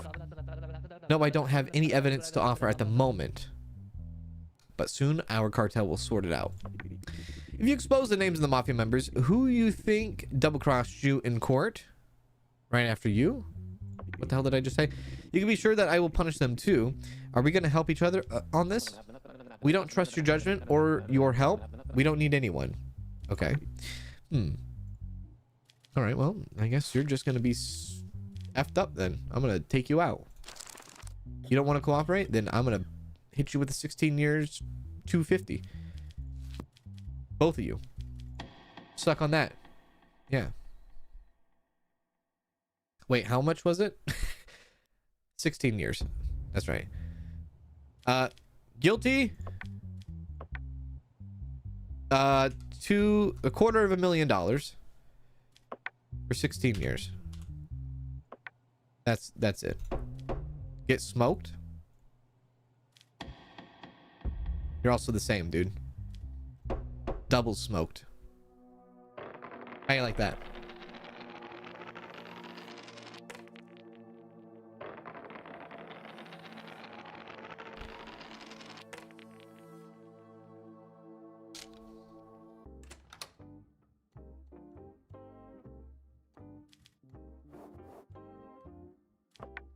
Take me to the next day. God, what's going on here? Hello. What is this case? Sophia Bonza. She has no criminal record and apparently she's mentally healthy. She's a fraud though, apparently. Recently, Dennis, not even gonna try that, wanted to have sexual intercourse with Sophia Bonza, whom he thought was a prostitute in exchange for money. In the telephone conversations, Sophia requested a certain amount of money and asked Dennis to deposit it into her account. Dennis did not receive any return after depositing the money. Wait a sec. Are we calling fraud on a potential prostitution here? Afterwards, he reported the situation to the police and filed a complaint. Soon after, Sophia was arrested and detained at her residence address. Can you actually do that? Can you get... You can actually do that? You can file a criminal complaint when you are also breaking the law. So if you break the law and someone breaks the law because you're breaking the law, you can then file a criminal complaint against the person that broke a law even though you were breaking the law. God damn this world. Okay, next. Dennis' statement says, I broke up with my girlfriend about 2.5 years ago, and during that time I had no sexual intercourse with anyone. Okay. This affected my psychologically, and affected me psychologically, and I thought that for my health, I could have a relationship with a prostitute. That's where you messed up. I found on an app on the internet. I called the number provided. I was then sent a bank account, and I deposited the $200 mentioned on the phone into the bank account. She sent me and sent her the receipt. Dennis also then said, then I realized that they had blocked my phone number. I tried to reach them for quite a while, but I couldn't. The amount I paid is not very important, but I can't bear that these people are fooling others. That's why I decided to commence an action. Let her get her bag? No, not like this. No, not like this. First of all, I'm not a prostitute. I never have been. My phone rang recently. Okay, this is Sophia talking now. A stranger asked me how much my fee was. At first, I didn't understand, but then thinking I was being made fun of, I told him that my hour cost was $200. He asked how he could make the payment. I said, no, first of all, time out. No, it's not gonna fly, young lady. I'm sorry. You thought a stranger asked you how much and you didn't understand at first, so because the stranger asked you for your bank account information you then sent them the bank account information to a stranger? No, I don't buy it. He asked how he could make the payment. I sent him my bank account, and then I realized that I had $200 in my account. Oh, hooray! When I realized it was serious misunderstanding, I blocked the number. I'm gonna say this with all respect. You are full of shit, Sophia. That's full of shit. Come on. That's a bunch of BS. Nobody says, oh, I don't know who this person is, but I'm gonna give them my bank account. Unless, of course, it's like some sort of prince in Egypt that you need to like really think about and care about, right? Then you give those people like your bank account information, and then they send you like $1 million, supposedly. And explicitly, I realized that my phone number was circulating on the internet on sexually explicit sites. I recently changed my number. I don't believe you. Give me the evidence. Oh, damn it. This one takes a while. Hang on. Let me focus. Gamer moment.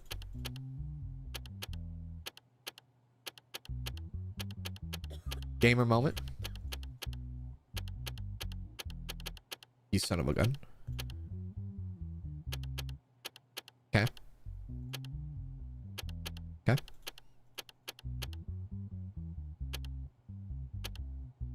Bazinga. All right. Evidence. Decon. Amount $200 from Dennis to Sophia. Banana bank. Dude, I want to have a banana bank. The receipt for the money sent by Dennis. Telephone call dialogue between Dennis and Sophia. Dennis says hello. Sophia says hi. My light. Dennis says, what is your fee? Sophia says $200 per hour, $500 per night. Which one do you want? For your girl Sophia. Your girl Sophia's a prostitute. And she's scamming people. That's double worse. Two worse. Two bad things at the same time. An hour, please. How do I make the payment? I will send you a bank account and you can deposit the fee there. Okay, I'll get back to you after the deposit. See you. See you later. Dude, you're toast. What's the law for this? Financial crime?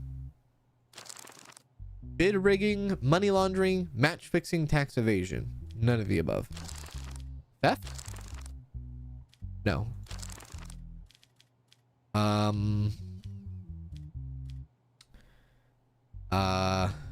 Cyber.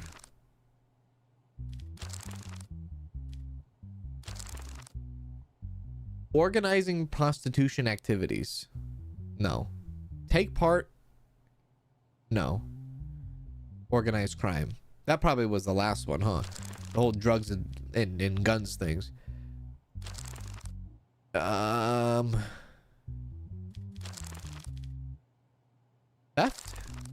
Extortion. Fraud. Here we go. Fraud. 4 years for fraud. I mean, yeah, I guess so. But not with the... I mean, listen. 4 years in fraud. If it was like $1 million, but like, this is like $200. Can I slap her with a lighter sentence? Can I go like 30 days in jail? Pay $1,000? Do like 50 hours of community service? Is that possible? This is such a low amount of money. Well,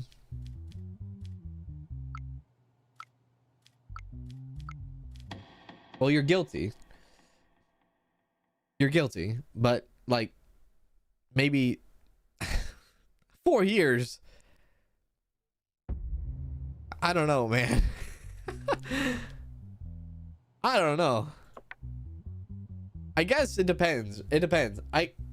Listen. In this fictional world that we live in, this fictional world has laws.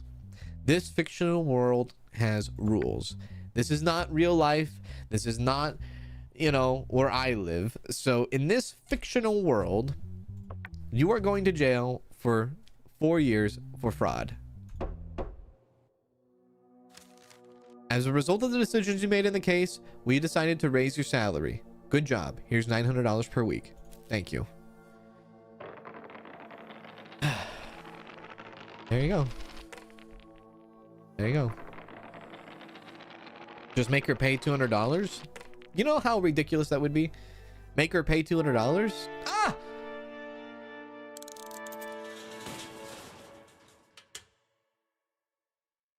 What?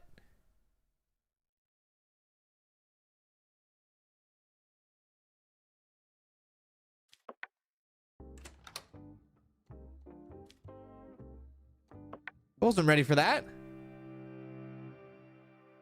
The heck was that?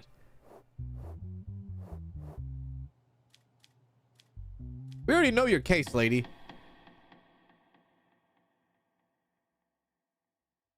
Maybe I let her off on a lighter sentence.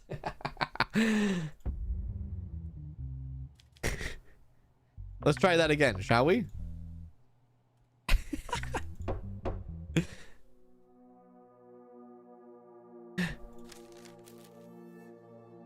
RNG roll of dice? I don't know what the hell happened there. Okay.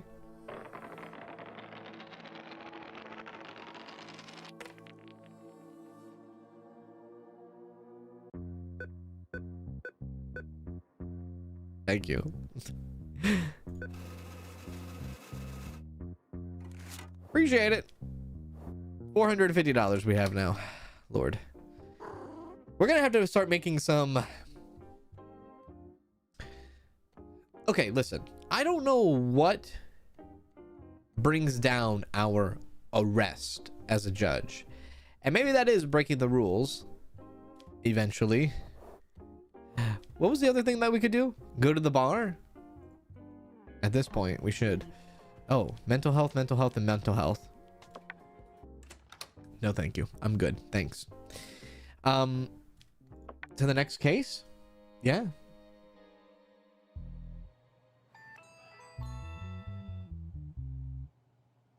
Ravenlyn, thank you for the sub on Twitch. I appreciate that, Ravenlyn. How are you? Good to see you. Hope you're well. In the case of, I don't know who the hell you are, Ahmed El Emin. Can I just call you Ahmed? Does not have a criminal record and does not have mental health issues. They are charged for human trafficking. This is a serious case. Serious case for somebody that does not have a criminal record. Late at night, while the police were inspecting at the border of the city of Quiros, a person named Ahmed did not comply with the stop warning and tried to bypass it. Okay, that's strike one. Police officers pursued the vehicle driven by Ahmed, who fled from a police stop. As a result of a long chase, the person who entered a gas station... I'm sorry, what? The person who entered a gas station got out of the vehicle and tried to escape on foot. Was caught and detained by the police after a while. A large number of foreign nationals were detected in the vehicle.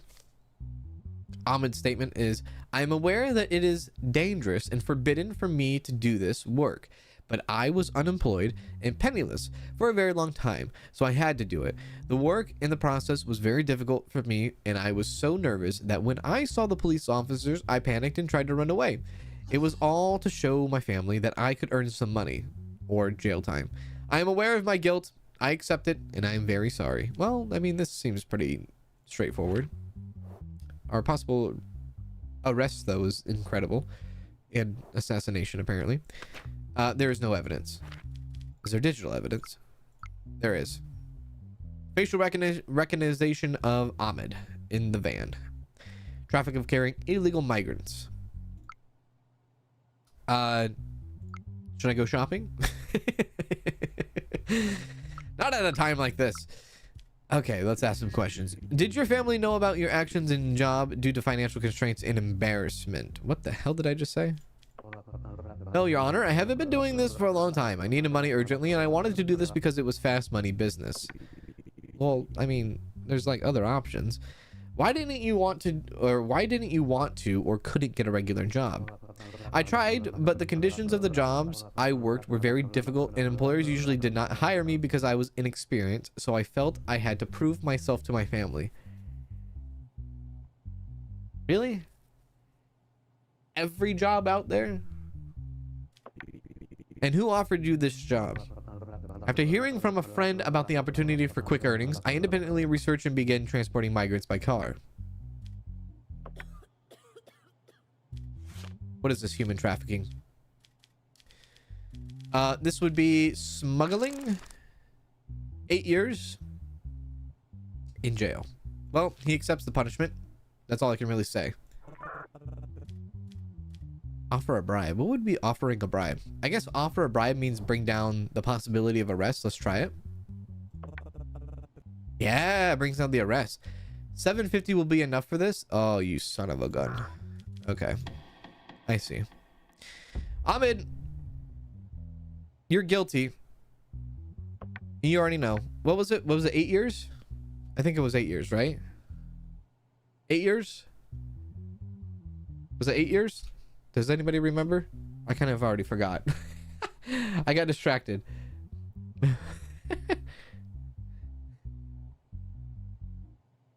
I'll wait for the it was 8 years. Okay, thank you, chat. Okay, so we need to save up money so we can bribe the police officers so that we don't get arrested. Nominal possibility. I think that might have been supposed to say normal, maybe, or I don't know.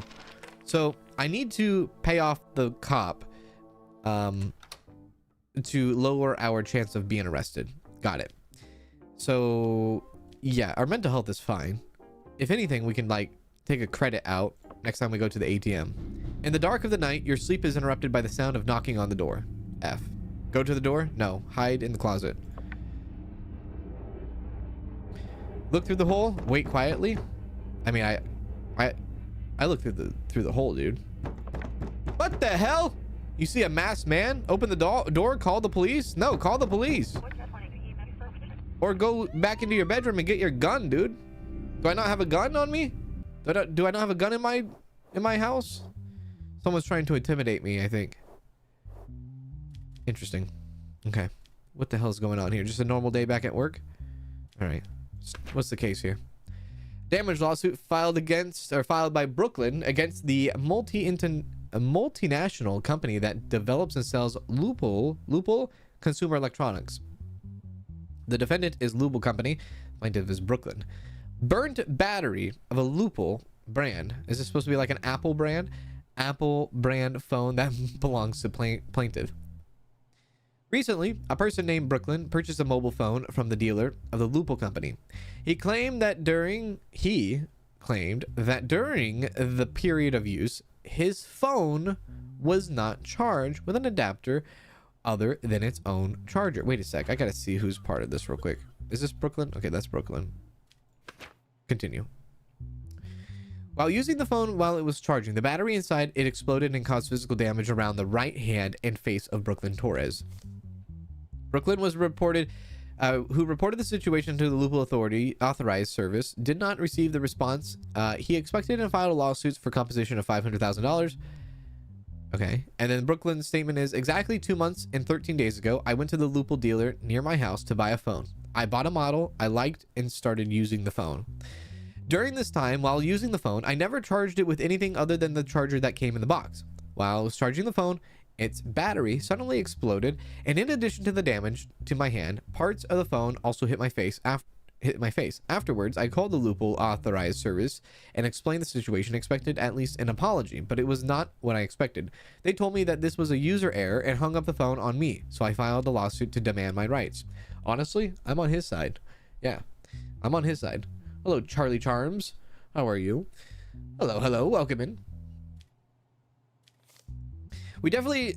This is from Mika Bell. We definitely do not hold ourselves responsible for the incident. Our products have been subjected to dozens of tests, and our engineers have reported that it is not possible to give such a reaction when charged with a current adapter or a more powerful adapter. We believe this incident occurred as a result of a transaction that the consumer did not report, and it is an action designed to tarnish our brand. This is a tough one. It's like yes, but then no. But then yes, but then no. How do you know? Oh, this is a tough one. Give me evidence. Evidence. Phone conversation between Brooklyn and the customer advisor of Loople authorized service. Tiffany says, "Hi, I'm Tiffany. Can I ask for your name so I can help you better?" Brooklyn says, "My name is Brooklyn. The phone I bought from your dealer about 2.5 months ago exploded in my hand. Can you explain how this happened?" "I'm sorry. Did you say the battery exploded?" Brooklyn says, yes, even though I only used the adapter and charging cable that came in the box. Tiffany says, that's not possible. Mr. Brooklyn, I think it's your fault. It cannot be from us. Is there anything else I can help you with? Kind of a dick, Tiffany. What do you mean? It's not possible. It happened. Am I lying? Tiffany says, unfortunately, I can't help you. Have a nice day. You know what? Customer service got you in trouble. That's what happened here. Loople Company has stated that you are responsible for the incident. What do you think? Brooklyn says, I cannot agree with this on them. I explained to them in detail how the incident happened and what I went through. They didn't even take my explanation into consideration. This is Tamika now. I guess Tamika, which is the Loople Company representative. Brooklyn stated in a statement that you did not take him to consideration. Do you think this is the case? No, Your Honor. We are a reputable company with high customer satisfaction. We just didn't think his statements were true because we put our products through dozens of tests. We stated that such an incident could only be due to customer error. I don't know. I mean, it would be something, right? It would be something. And it's not like it hasn't ever happened where like people have manipulated certain things to like have some things happen to them so that they could have a lawsuit. The only thing is that having a phone explode in your face is pretty like if someone like, oh, my phone exploded and it like broke my TV, maybe, but like this is like his face, dude. There's too much to risk there.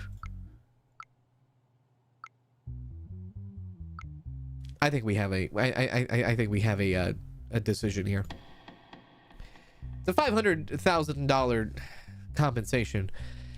Brooklyn was found right and the compensation of $500,000 was paid. Brooklyn was found to be decentful and no payment was made to Brooklyn, or Brooklyn was found right and the money for the phone, $1,000 was returned. Should we just give him the $1,000 in return? Or should we give him the half a million? I'll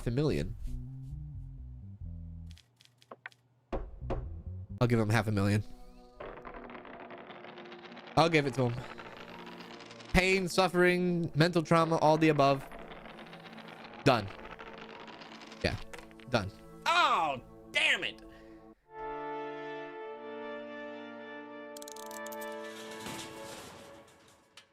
We gotta do that again. Hopefully we'll spin right. I gotta pay off the guard. Oh, damn it. I gotta pay off the police officer. I just don't have any money to pay him off right now. Don't open the door. Okay, well, don't worry. We'll get through this. Hopefully our RNG will be better now. $500,000. There you go. Roll right.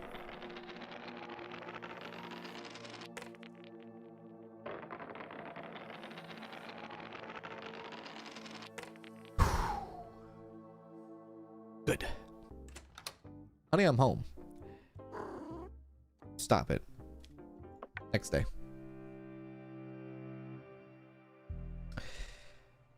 Somebody already in a prisoner outfit? Hello? What can I help you with? This is Brad Cold. He has a criminal record and he's tested positive for a healthy mind. His charges are assassination. Victims named Jeremy and Mike were found dead in their prison rooms. This is the cartel people. Right. It was determined that the security cameras of the floor where the incident took place were not working at the time of the incident. So this must be someone like part of the mafia, yeah? The person named Brad Cold, who stayed in the same room with the victims, was brought to the police station to take his statement. Brad Cole's statement says, I only spent 2 days with them. I didn't have any problems or fights. Like me, they spoke very little. Why would I want to kill them? If I were to do this, I wouldn't be in a cell where there is room. Making me a suspect, I have paid and am paying the penalty for my crimes. I am not guilty in this incident. The reason I'm here is theft. I've never killed anyone in my life. The night they died, I slept before them. Even though I heard a few voices during the night, I thought they were delirious as usual. Okay, this is tough. Take a look at the evidence. Okay, he puts up a good case. Good statements already.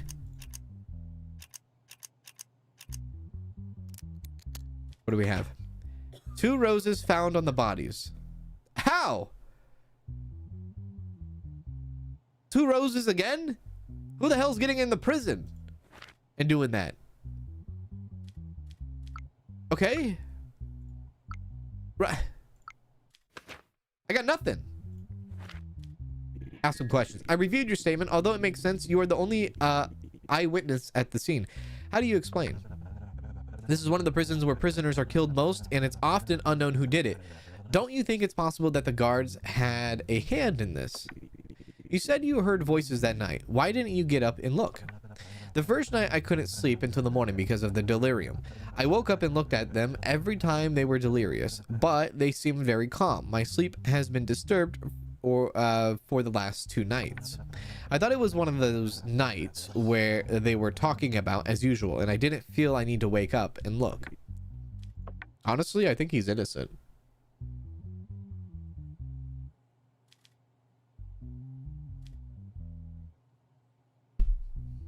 You know?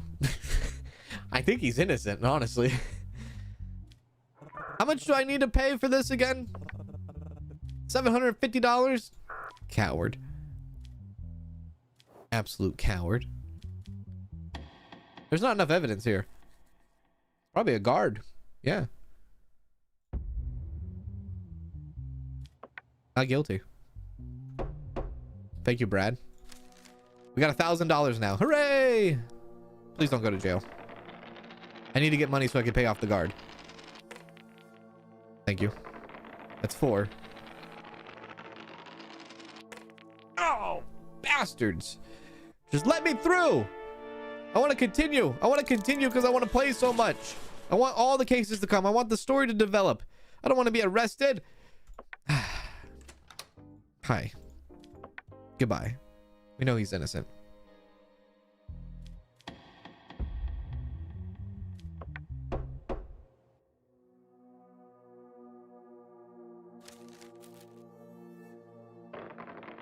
Get it.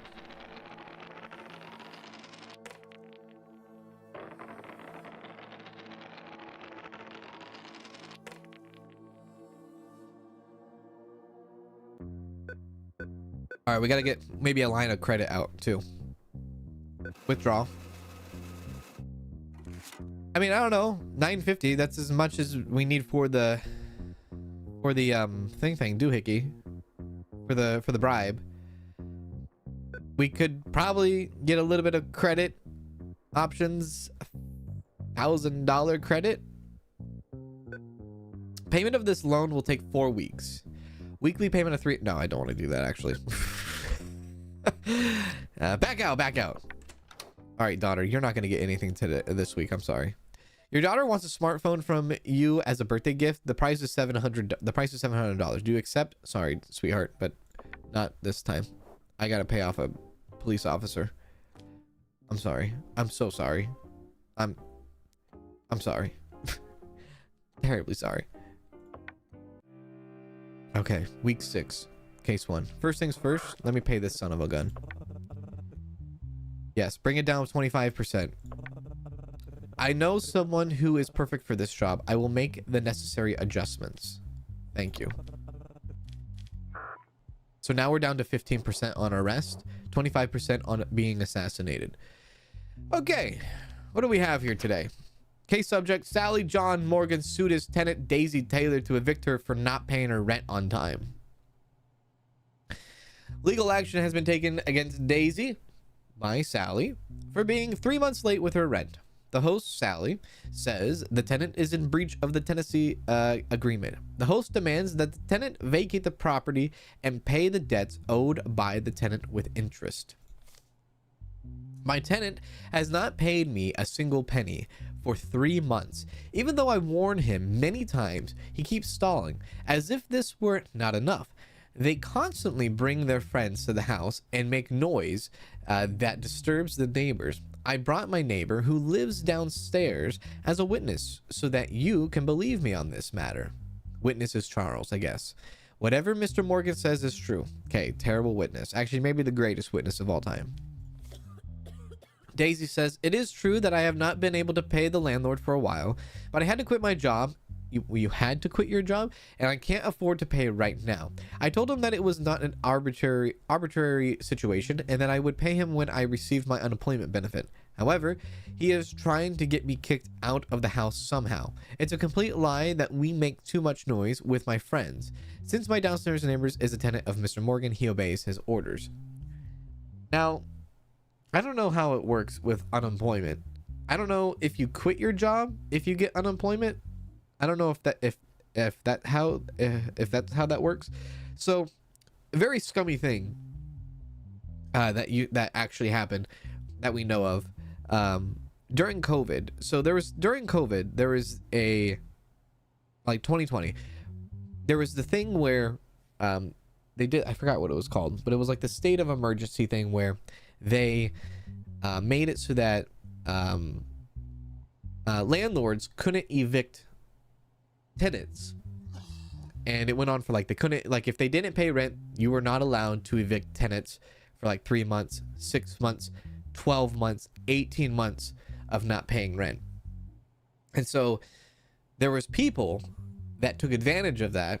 And so what they did is they stopped paying their rent because of this law, and they couldn't be evicted because of the law.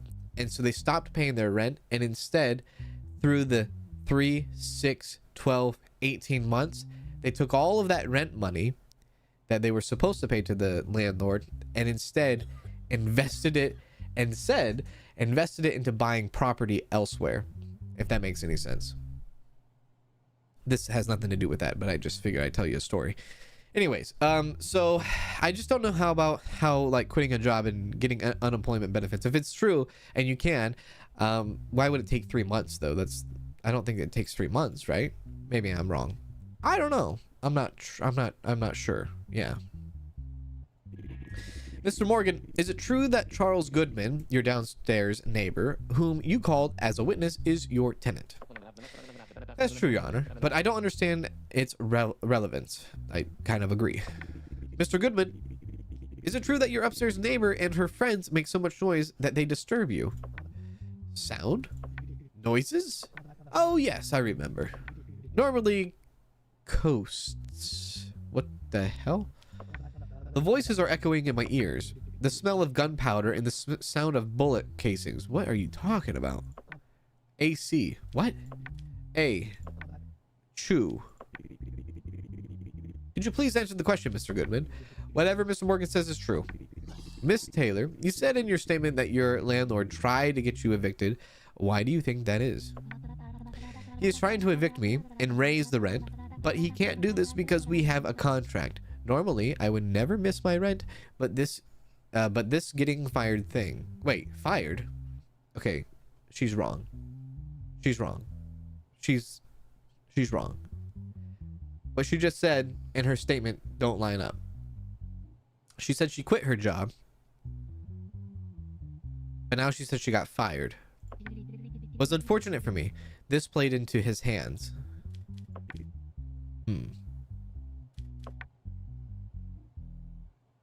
I don't like it.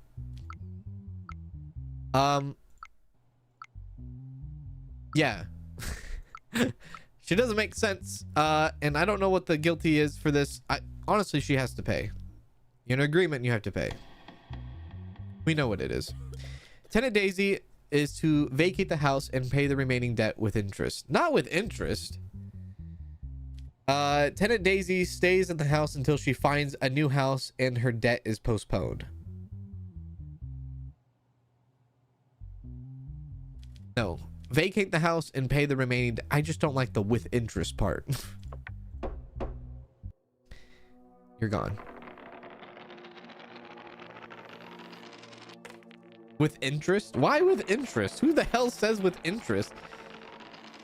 If anything, you know, you don't get your security deposit back, but with interest? What the hell? All right. Anyways, we're good? Everybody good? We're fine. End the day. Daily news. Bill passed. Immigrants who commit crime will now be deported. I mean, all right. Yeah, I guess. What do we have here? Connor Mcleen. Have we talked to this guy already? I can't remember. Now this is going to confuse me too. National status, yes or no? Does that mean they are a citizen or not a citizen? I got to look in the handbook here. Is there a handbook? Is there something? Criminals without citizenship must be deported without penalty. Does not apply to those who are not guilty. All criminals with a negative mental health test must be sent to treatment without penalty. So if they break the law and they are not a citizen, they don't get they're not found guilty, they don't get punished, sorry. Instead they get deported. So yes means they are a citizen. I think so, right? Yes equals citizen. Okay, good. Criminal record, yes. Mental health test, yeah, positive. Okay. Participating in street racing, violation of traffic safety and rules. Details. Recently, traffic police come across a street race while on patrol and follow suspicious vehicles. After a long chase, the person named Connor Mcleen had an accident with the vehicle he was driving. After his accident, he was taken to the hospital by the traffic police, and after his treatment, he was arrested and detained. Except for Connor Mcleen, no driver was caught by the police. Wait a sec, what? So he wasn't the driver?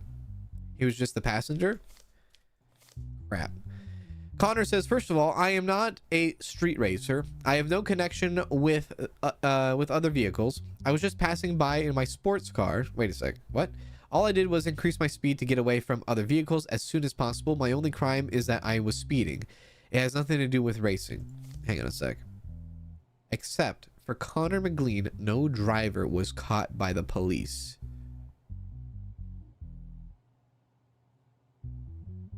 So was he driving? Or was he not driving? Am I reading that wrong? Let's see. Bring out the evidence. Okay. First line down there. This one goes across. Yes. This one goes there. This one goes there. This one goes across. This one goes there. Open.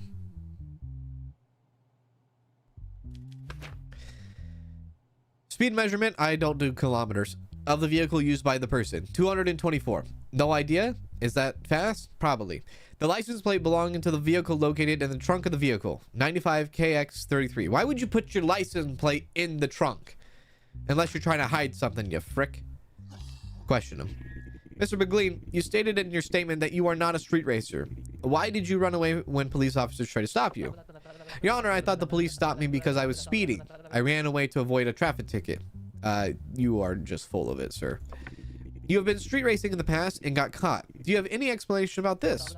Oh, so he's already been caught for street racing. Your Honor, this time it's pure coincidence. I was just in the wrong place at the wrong time is all. No, you're hanging around with the wrong people. And why was your license plate inside the trunk of your car? Because I took my license plate off to get my car painted and I forgot to put it back on. You're an idiot. You're an actual idiot. Can I say that? Is that allowed to say in court? What do we have for street racing? Participating in street racing.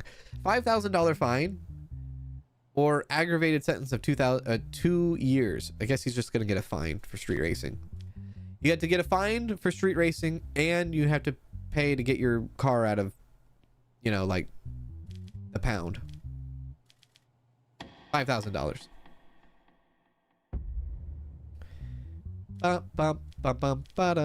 Guilty. Money. 5K. Enjoy. We should be all right. The other driver wasn't caught. And that's the thing. Like, it said other driver was fine. And then, or the other driver wasn't there. And then he admitted to all of it. I have no idea. Maybe he's covering up for somebody. Possibly. End the day.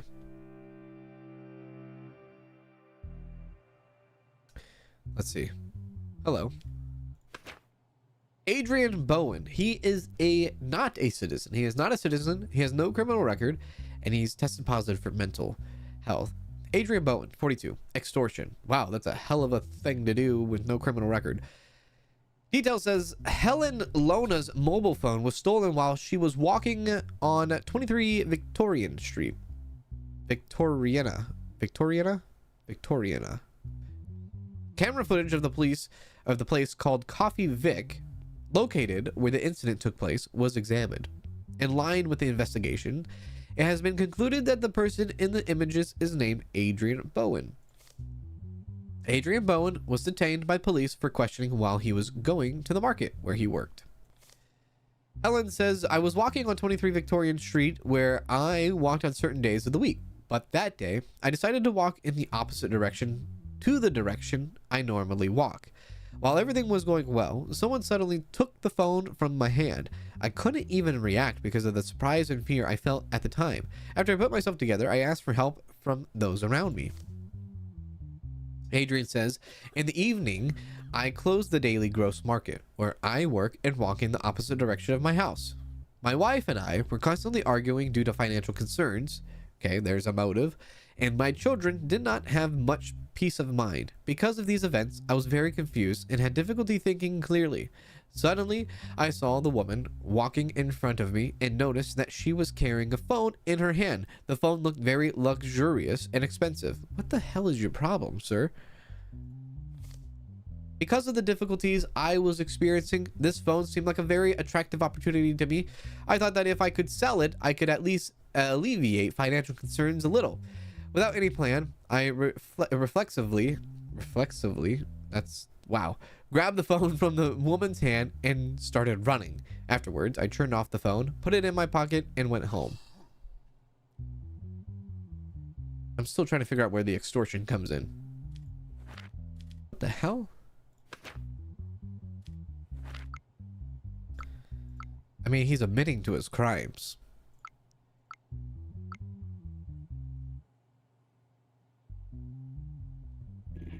Have you known Helen before? No, Your Honor, I did not know her before, but I occasionally saw her while walking. You admitted that you committed this crime for your own reasons. Do you regret committing the crime? I am absolutely sorry, Your Honor. I still cannot understand how I committed such a crime. What do you mean you can't understand? I am very embarrassed towards my wife and daughters. Please forgive me.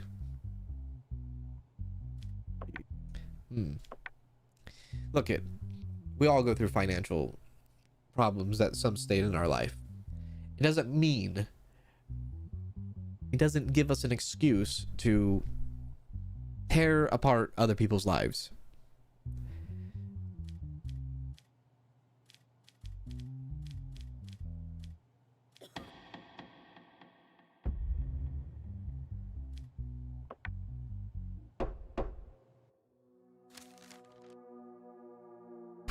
And take him away from his family. I know.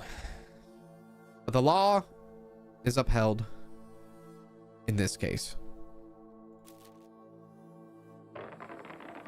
It is. I don't write the laws.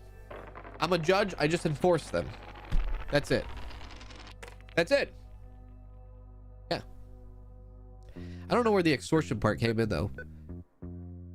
I didn't see them say anything about like, oh yeah, you know, you gotta like give me you gotta give me money for your phone. I didn't see that part in it, so I don't know why you were being charged for extortion though. $900. All right, very well. That seems like a healthy amount. Oh, now the wife says something. Oh shite. Your wife wants a car. A weekly payment of $1,000 would be a total of 9 weeks of payments. A $9,000 car. Once accepted, the first installment is paid right away. Your sanity will drop severely if you do not accept this.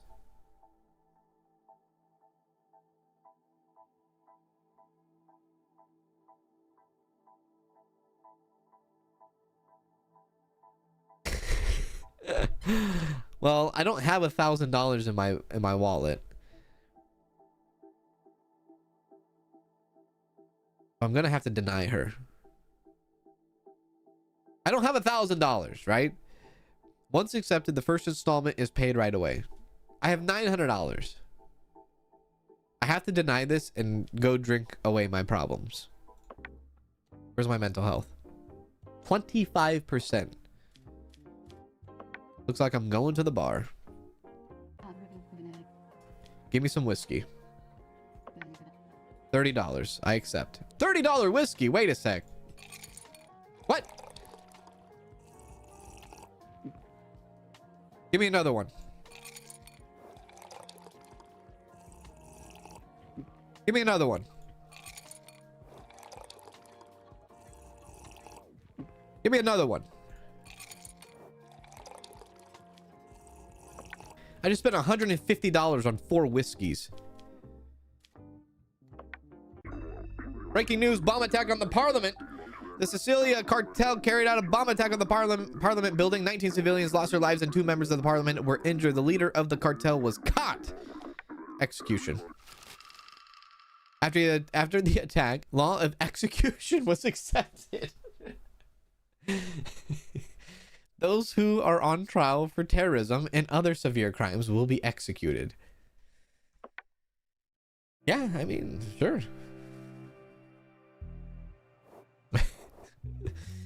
Oh, God. Name is Juan Carlos. He is a criminal. He has tested positive for mental health, and he is a citizen.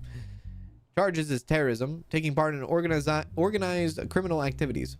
Details are recently 19 people lost their lives and 2 MPs were seriously injured in a bomb attack on the parliament. During this attack, 4 people thought to be members of the Sicilia cartel blew themselves up.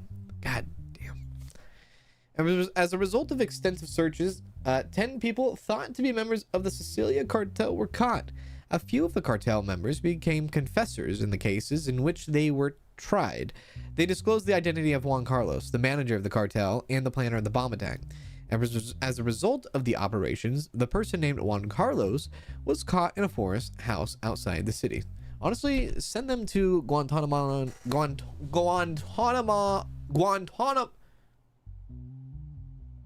Help me. Send them to Guantanamo Bay and let them have Big Bob for the rest of their lives. Yeah. As a result of the operation, the person named Juan was caught in the forest house outside the city. Statement from Juan says, those responsible for the events are the corrupted state and their collaborators, the mafia. They are the ones who force us to do this. Jeremy and Mike, may they rest in peace now.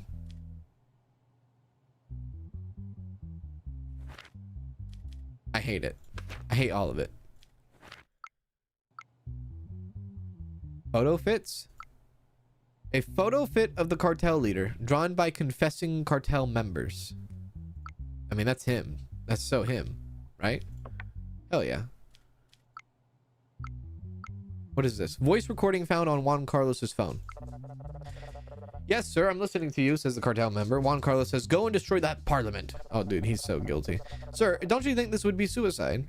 Juan Carlos says, since when have my orders been questioned? Cartel member says, okay, sir, as you wish.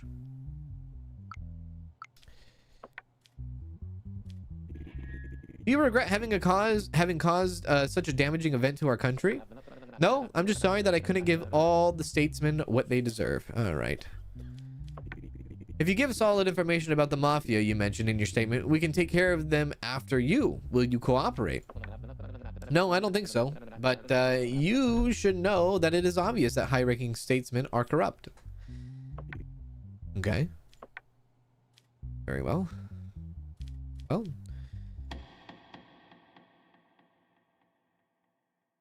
That's it. Goodbye.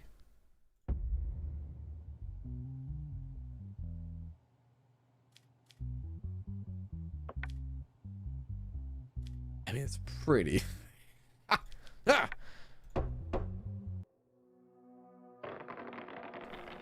Don't second guess yourself.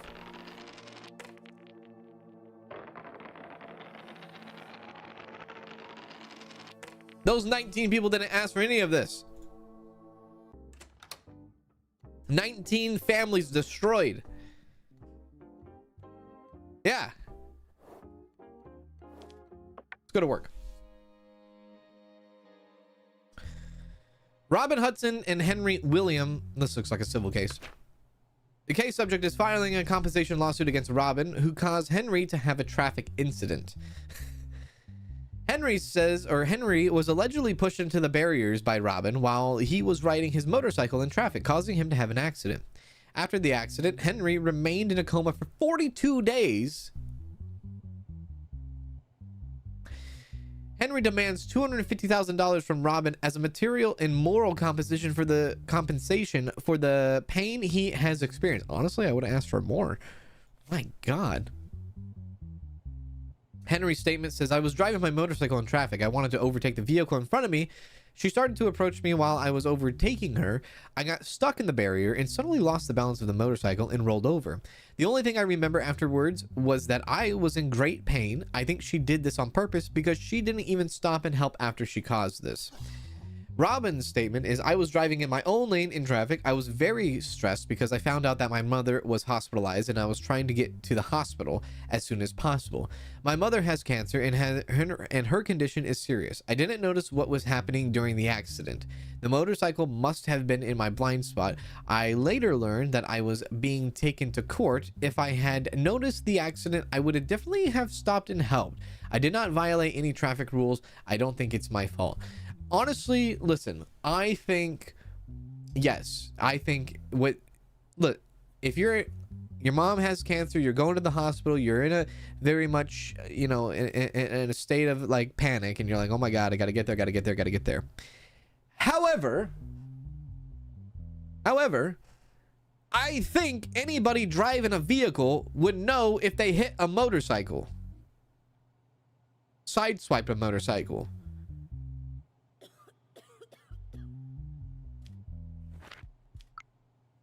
Do we have any evidence? Well, he was kind of passing like a dick, though. He's passing on the shoulder, it looks like.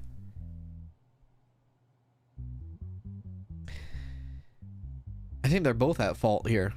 They're both at fault. You don't pass a vehicle like that. You look at the lane on the right. You have all this clearance right here.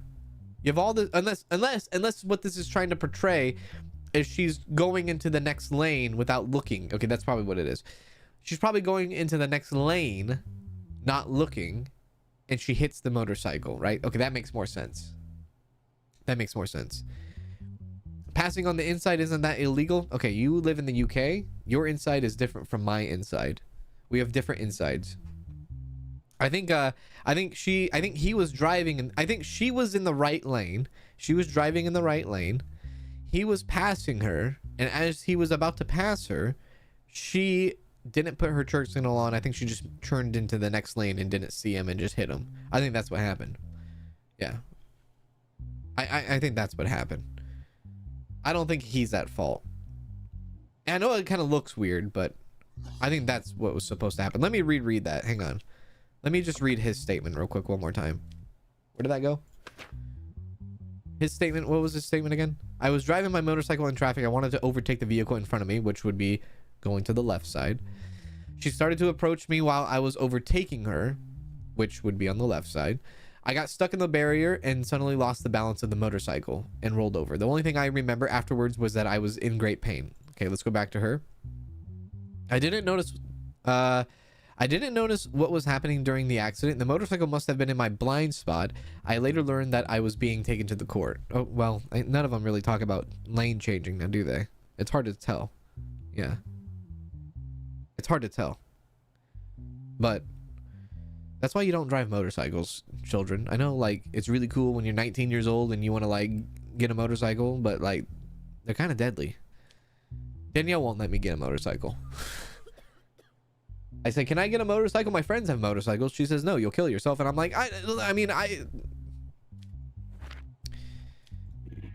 Mr. William, you realize you were violating the lane of the car in front of you, right? Okay, so hey, here we go. Here's some clarification here.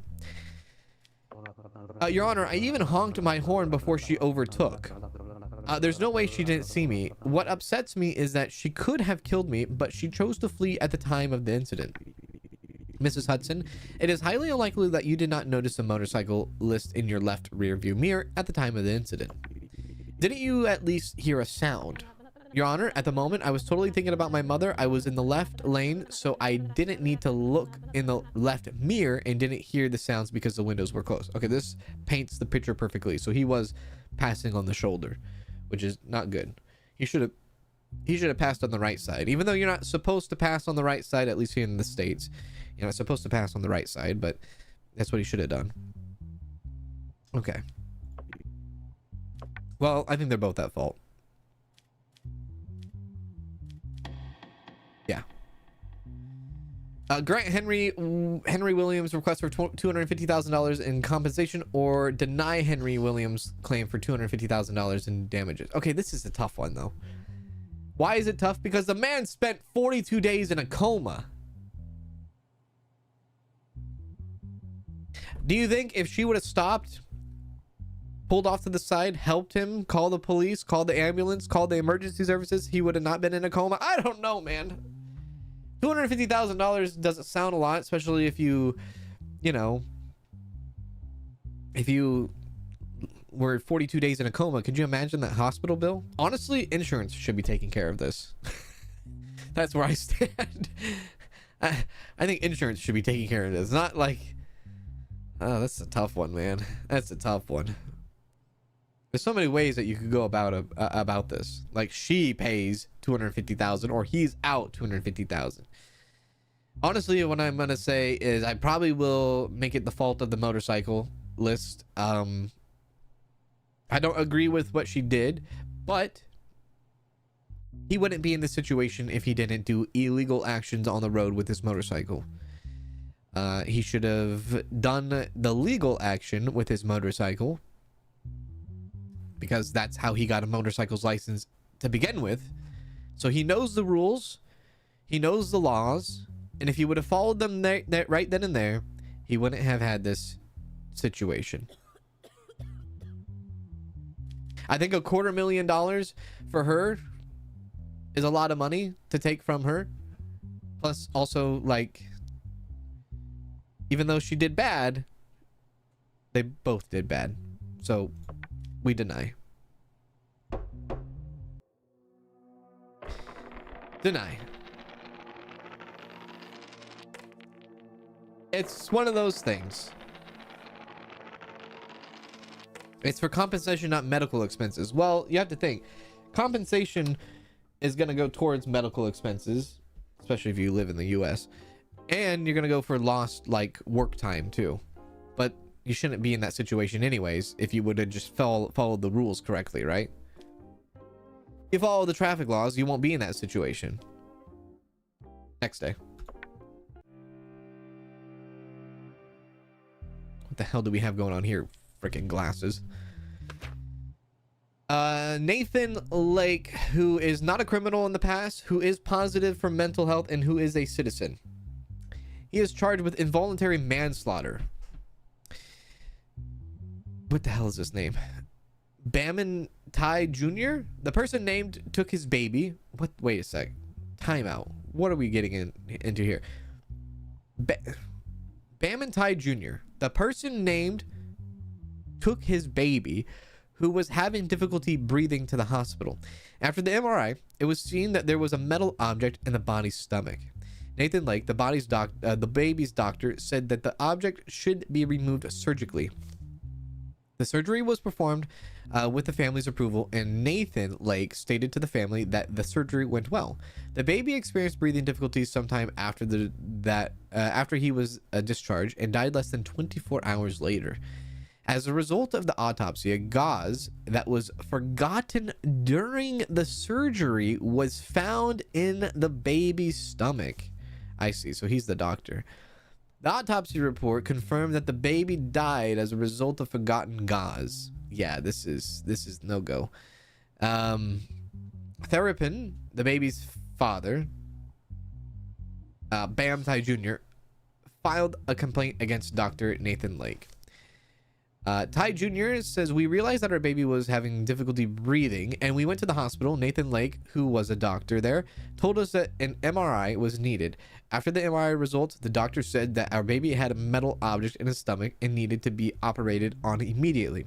After the surgery, he said that it was a very successful surgery. When he came home shortly after our baby was discharged, he realized that our baby could not breathe again.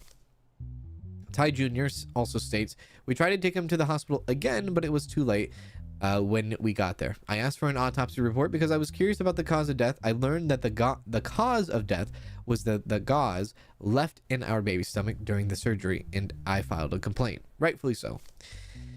Dr. Nathan Lake says, first of all, I accept my mistake and I am very sorry that this incident happened. When I learned that the baby died as a result of my carelessness, I could not come to my senses for a long time. I don't care about the punishment I will receive. My only wish is for his family to forgive me. I am distraught. I mean, this is a open and shut case here. Yeah. This is open and shut. Pretty simple. First of all, I see that you have taken responsibility for the mistake. Could you briefly explain the situation? Before the surgery, I had an argument with my wife. We are in the process of divorcing. I thought I mustn't do this surgery, but there was no other doctor in the hospital. I found out that only I could do the surgery. It went well, but I didn't realize that I left gauze in the baby's stomach. I desperately hope that the family will forgive me. Yeah, manslaughter. What do we have? Something for that? Let's do involuntary manslaughter. 4 years in jail, $25,000 fine. 4 years in jail, $25,000 fine. I don't think we need anything else. How are we doing on this? Okay. 4 years in jail, $25,000. That's it. Listen. 4 years. Look, I know involuntary manslaughter, but you go 4 years in jail for involuntary manslaughter, but you go 8 years in jail for frauding somebody $200. What? Somebody lost their life here. The only thing the other person lost was a good time at a Motel 6, possibly. Guilty. Yeah. $1,400. We've got a raise, salary raise. That's good to see.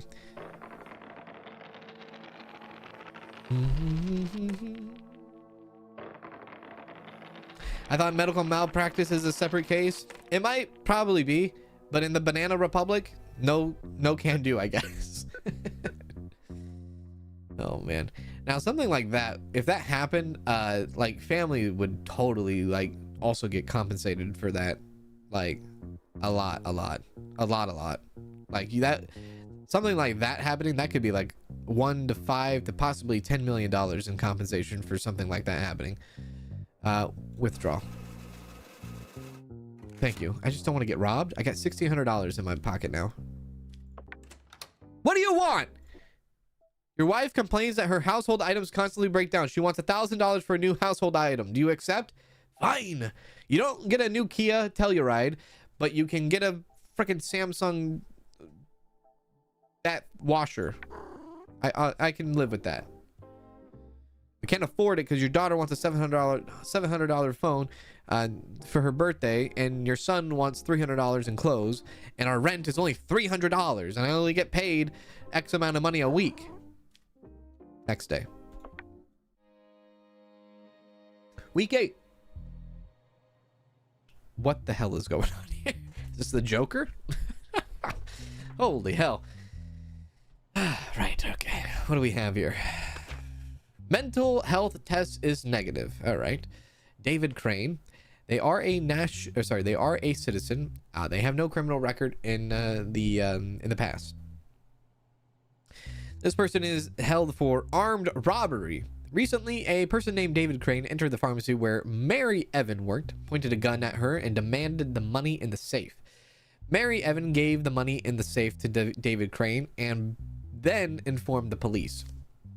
Not long after, David Crane was caught and taken into custody at the house of his brother, Victor Crane. Statement from Mary says, he quickly came to the pharmacy and headed to the counter. Even though the weather was hot, I noticed that he was wearing a thick coat. When he came to the counter, he immediately pulled out a gun and said to me, if you love your life, give me the money. Mary Evan also says, then he took the money I gave him, hit the shelves, and ran away. Immediately after the incident, I notified the police and asked for help. David Crane's statement is, I didn't do anything. Why are you arresting me? David Crane then says he apologizes for what he did, but don't you understand that we need it? That would be interesting because, like, mental health, like I said, we already said it before, it's like a huge spectrum, right? Huge spectrum. It could be there are multiple of things. Everything he told me to do was for our good. He can't lose him. He needs the money, and those after him will never stop. I need to see my brother. I need to make sure my brother is okay. I haven't been sure about this for a long time. I haven't been able to be with you for a long time. Could be like schizophrenic, if anything, maybe. I don't know. Victor Crane, the brother. My brother is mentally unstable. I woke up in the hospital the day they beat me because I owed some money. When I woke up, David was with me. Even though I was sure that I had not informed anyone, I asked how he knew. He told me to come here. He said to me 2 days later, he brought me some money to pay off my debt, but he didn't say where he got it. I didn't think he was crazy enough to commit robbery. Please do not punish David. Okay, yeah. Well, I mean, by the case of the, what the hell is this?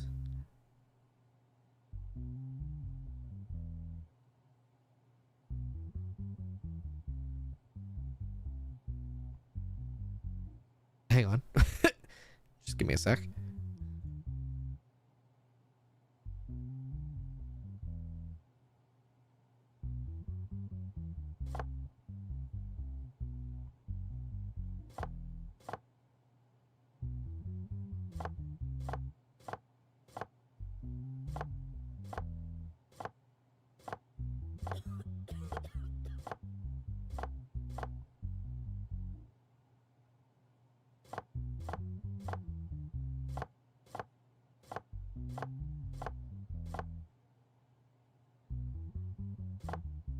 Do I know what I'm doing?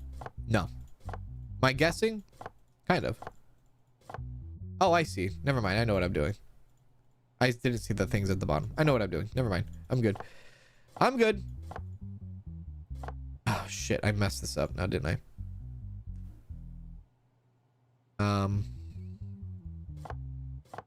Hang on. This will take a sec.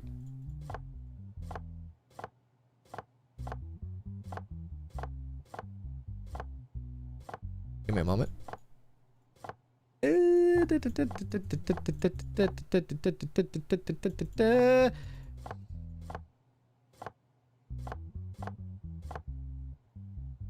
Okay.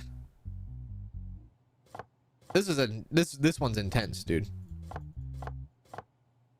This is a very, very intense one.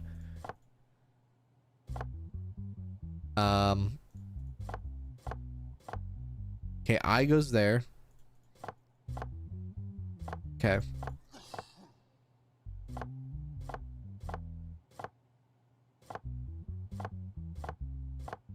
Okay. Triangles go here.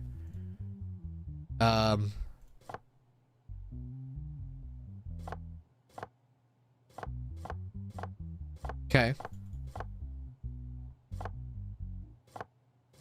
Okay.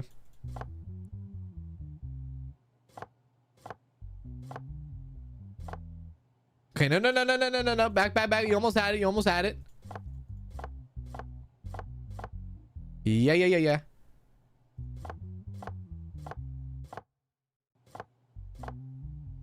Okay, all right. Almost. Okay, we have them in the right rows.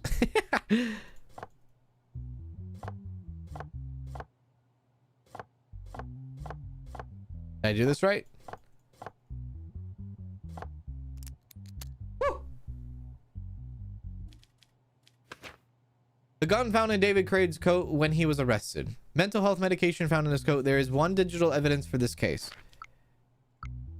Camera recording. Him doing the crime. Yeah, but what is like the medication for? That's what I want to know. Who's after your brother? I don't know. They beat him until he was hospitalized. I know the person beating me was a tall, tattooed man of Russian origin. In your statement, you said he apologized for what he did. Who are you talking about? There is another person inside me who helps me with what I need to do. Yeah, yeah. Accused didn't speak and watched their surroundings for a while. Thanks to what he said, we found some of the money. Even if we couldn't pay off my brother's debt completely, he is helping me for our sake. Why haven't you been with your brother for so long? They took me to do tests and fixed it with medication. I don't need to be fixed. He and I made a plan together and escaped. Yeah, this is pretty cut and dry here. Dun dun dun dun dun. You must go to the sanity impaired century treatment. Luckily, nobody was hurt. It was just money that was taken, but mental trauma obviously is a thing, but there we go. We did it. Yeah.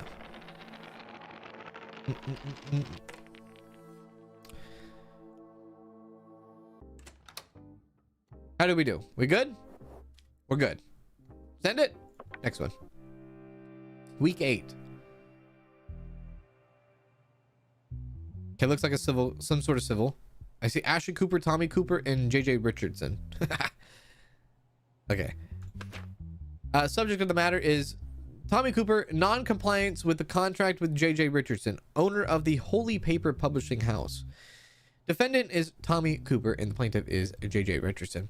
Tommy Cooper has made an agreement with the publishing house called Holy Paper to publish his book, The Helplessness of Words, which he released 2 months ago. According to the agreement, he declared that he would pay $250,000 to J.J. Richardson if the book did not reach 10,000 sales within 2 months.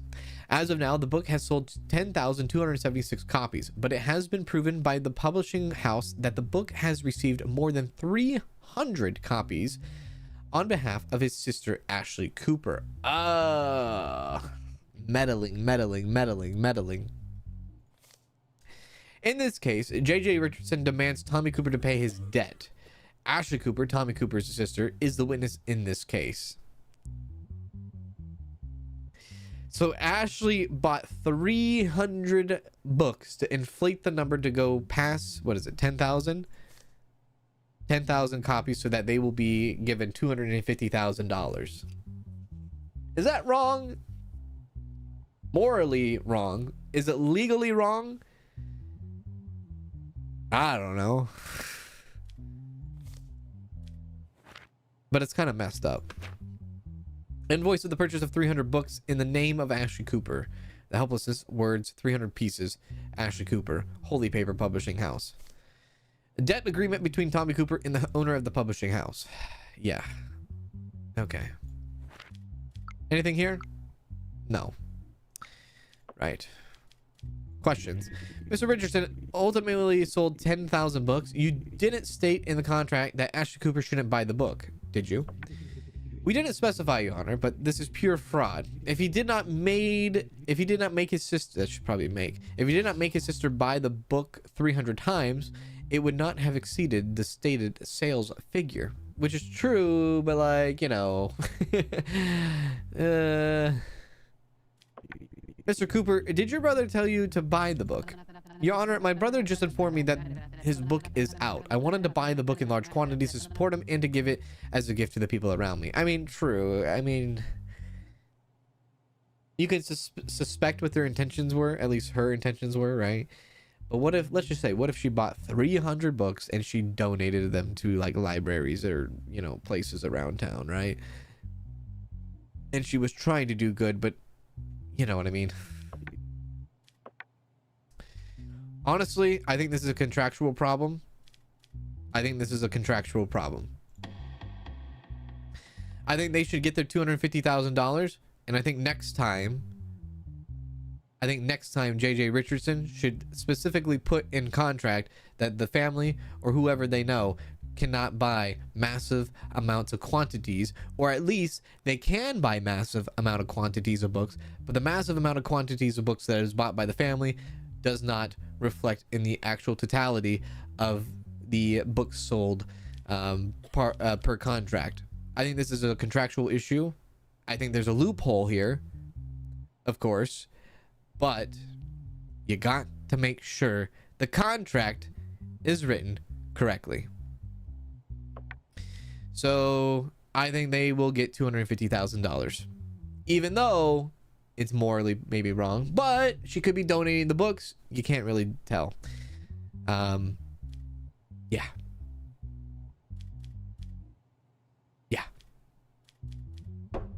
I think this should be a compliance thing. I think if there's a loophole, honestly, you get your own you get an attorney that knows how to write a contract with no loopholes. Simple as that. Get yourself a better attorney.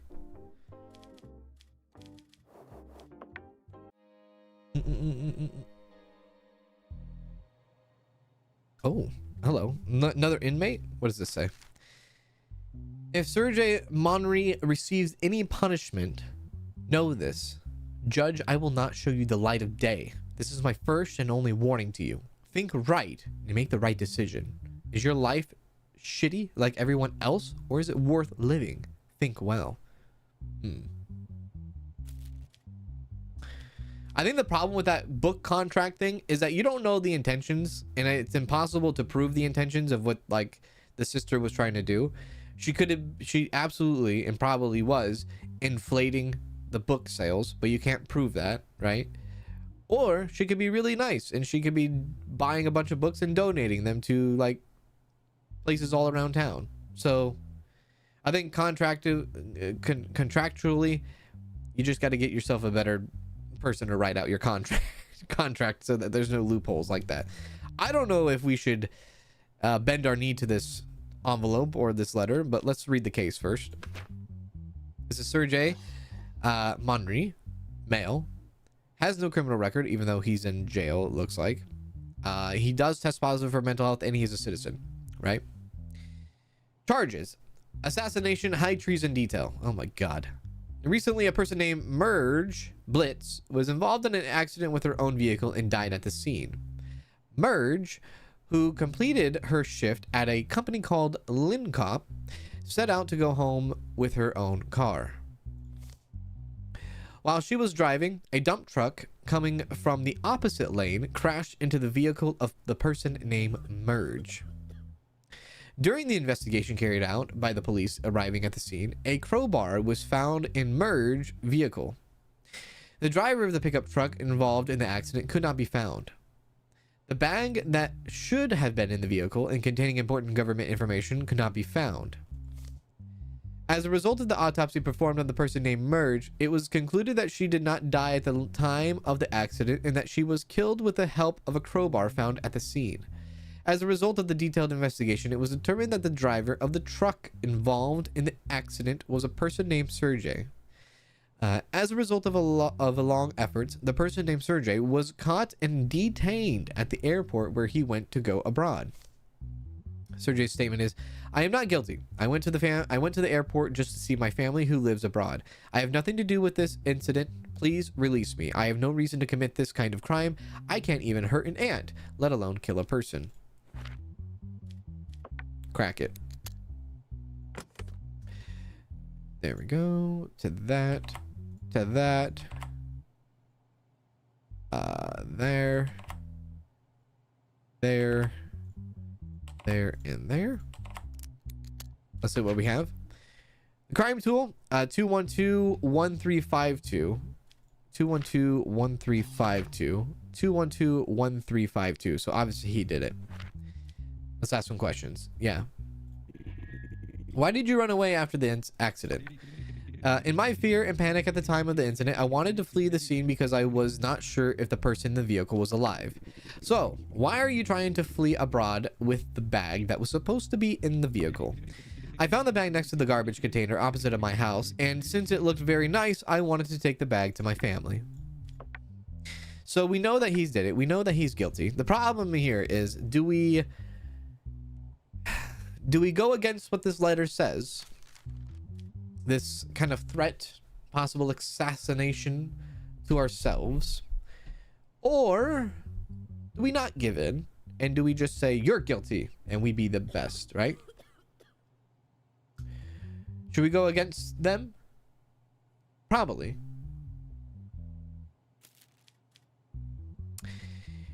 In this case, it would be assassination, and an assassination would be 62 years in jail. Aggravated sentence would be 102 years in jail. Now, I don't know what an aggravated sentence is, but honestly, I feel like this would be an aggravated sentence considering we are getting a death sentence or a death note, or like a death threat part of this. So I could put him in for 102 years. If that's what aggravated sentence means. Possibly.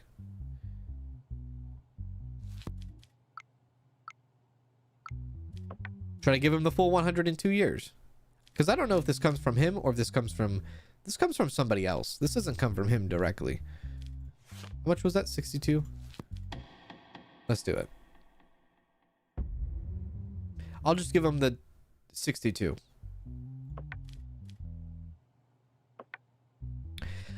I don't think he's going to live past 62 years unless he goes on probation. There you go. As a result of your decisions, you made the case. We decided to raise your salary. This week you will earn 1,600. What was he? He was like 40 or 50 years old, I think, right? That guy. So good luck on living past that. Now, our possibility of assassination is moderate now. It has increased to moderate. So we need to kind of... And our possibility of arrest is moderate. So we need to kind of pay some bribes and take care of these. Good thing it's payday. Yeah. Thank you. 1,700. Don't ask me for money, family. I'm done. I'm done with you asking me for money. Okay. How do we... Okay, so we do... Yes. Okay. Continue. Okay. There's another note. Shite. Okay, what do we have here? 35%? 60%! Damn! What is your deal? 35%, 35%. I think that's fine. We have another letter. Release Winston Gerald and accept the $750 we will give you. If you accept this offer, the rest of the money will come and you will live a comfortable life. Really? $750? I will live a comfortable life? What is your deal here? Winston. He has no criminal record. He has tested positive for mental health, and he is a citizen. What is his charges? Corruption. During the illegal prostitution and gambling raid carried out by police at the hotel called Palace of Gorge at night, Winston was caught in the same hotel room with many mafia members and Frederick Lanson, who is known to be one of the high-ranking managers of the mafia. 4 mafia members and Winston, who were in the same room, were arrested, but Frederick, one of the high-ranking managers of the mafia, committed superslide with his own gun at the scene.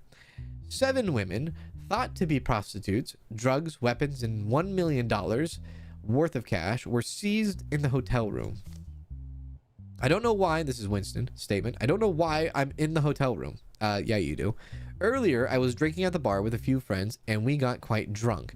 I remember asking my driver to take me home. I got in the car and opened my eyes in the hotel room. I was with a woman, or I was with women and men I didn't know. The police came and arrested us. I am not guilty. I am a member of parliament. You are exist to serve us as police. How dare you question me and keep me waiting? You're a member of parliament, is that right? Right. Crack it. What's the evidence? Oh, damn, this puzzle again. Okay, hang on a sec. This is gonna take me a minute and a half, maybe more.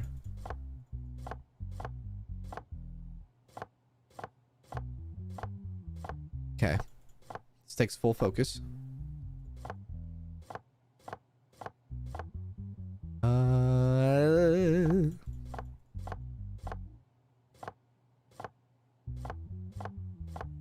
Okay. Weird squiggly line thing. Oh wait. There we go. Okay. Yes. Yes. Actually, no. Actually, yes. There we go. Okay.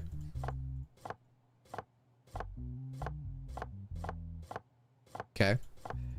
Lightning speed. Right. Yep.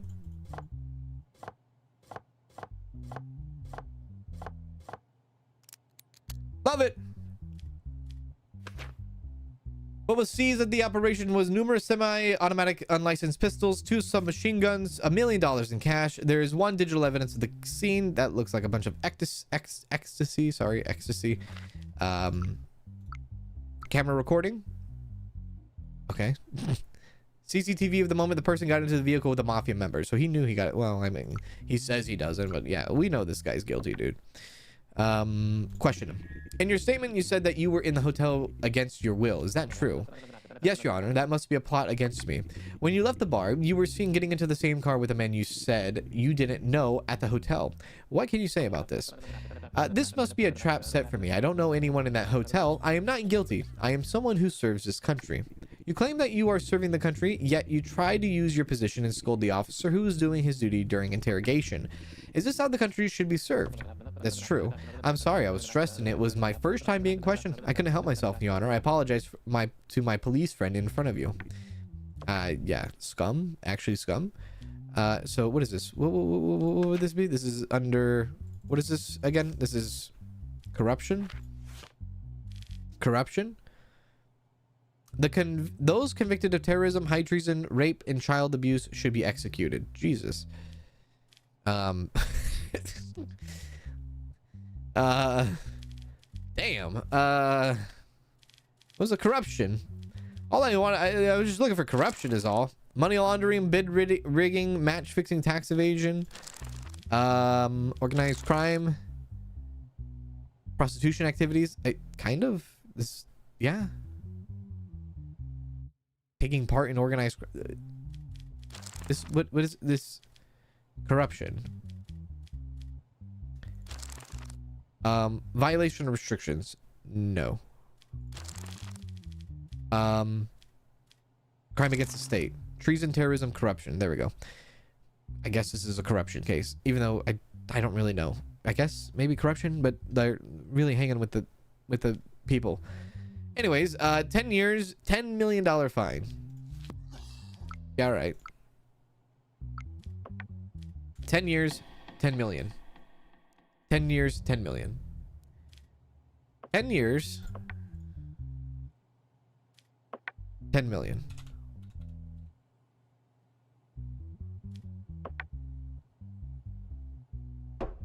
Get smoked.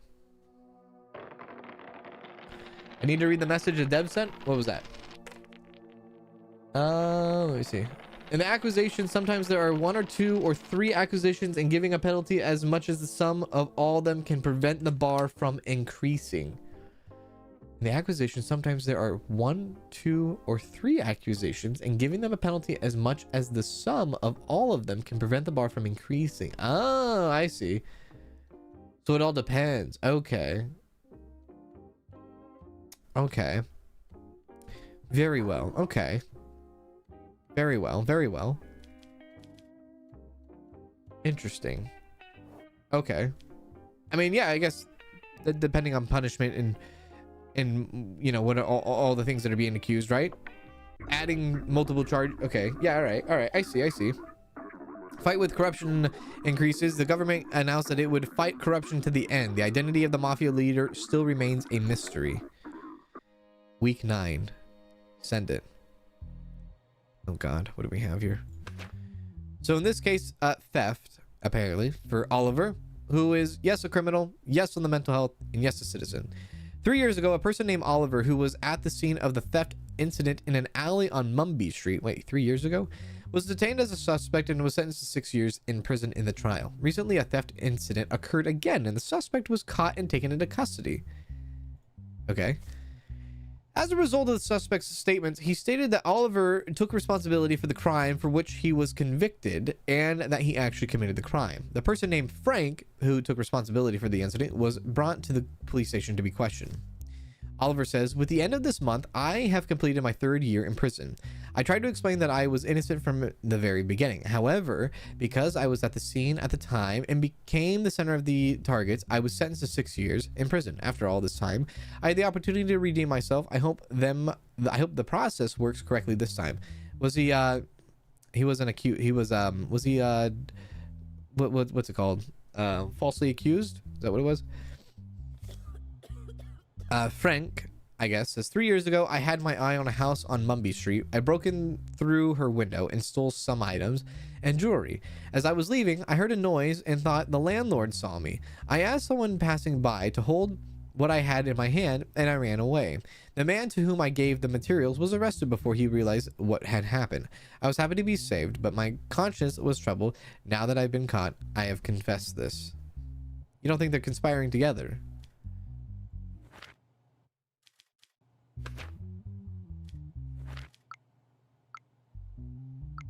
They're not working together, you don't think?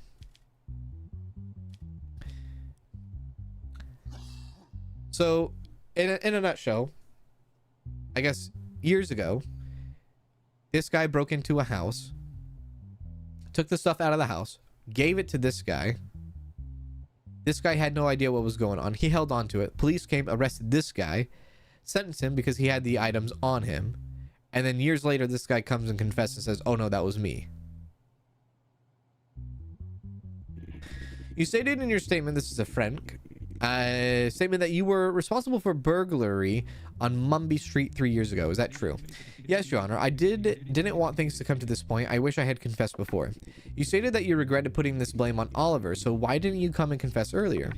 I don't know. At the time, I did not feel remorse for this, but after the last incident, I realized that I regretted it and wanted to confess. I'm so sorry about Oliver. It wasn't supposed to be like this. What if they're like working together though? This is a tough one. There's a theft. Not that one. Just theft. 2 years in jail. I mean, I guess he served his time. Even if he is guilty and they are like doing it together, I guess he did technically serve time for it. Okay. So maybe we can, I guess you can go innocent, roll release.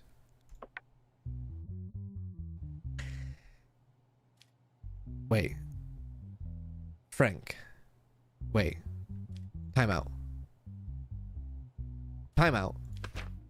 Oliver. No. This is Oliver. This is Oliver. Frank.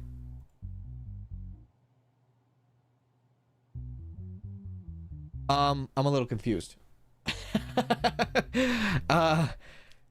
Who am I giving an innocent? Who am I doing guilty and not guilty on? Frank is guilty, right? Oh my god. I'm assuming this is a mistake. Who am I? Am I giving? This is the prisoner we're releasing. Maybe, possibly. Okay, he's Oliver. Okay, so this is Oliver. Okay, then let's go not guilty.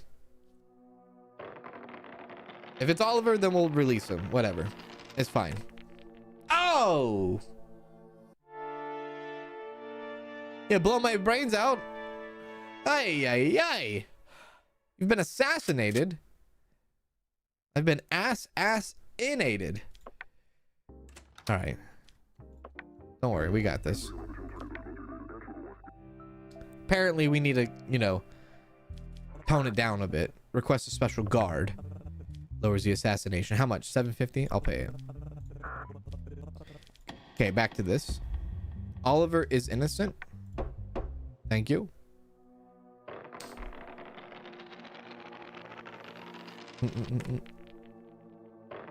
Click, yeah, I could have clicked on the other guy. The other guy was grayed out. There we go. That worked. All right, good, good, good. All right, we have enough time to do one more case. Yeah, we've done 26 cases today. Are you serious? Holy crap. Let's do another case. Who the hell are you? Okay, so charges incitement to super slide. This person is not a citizen. They are also not a criminal, but they are healthy to run this thing. Patrick Mickey. Details of the case: a person named Tiffany recently committed superslide by jumping from the rooftop of the Holdentown shopping mall. That's terrible. Although the citizens at the scene tried to persuade Tiffany not to commit that, it was claimed that Patrick Mickey force Tiffany to commit it. Following the incident, the statements of the citizens were taken, and the person named Patrick Mickey, who was alleged to be the instigator, was taken to the police station to be questioned. Patrick's statement is, first of all, I did not force anyone to commit this crazy act. At the moment, what I thought, like others, was to dissuade the woman from committing it. I thought about applying reverse psychology and told her to jump off. You fucking asshole. Excuse me for my language, but fucking asshole. You thought reverse psychology was gonna work? Hey, you idiot. You idiot. Oh yeah, do it. Jump, jump, jump. You execution. My request was that she should not jump off. I am very sorry that this incident happened, but I do not consider myself guilty. There is a misunderstanding about my actions. I ask that you please believe me.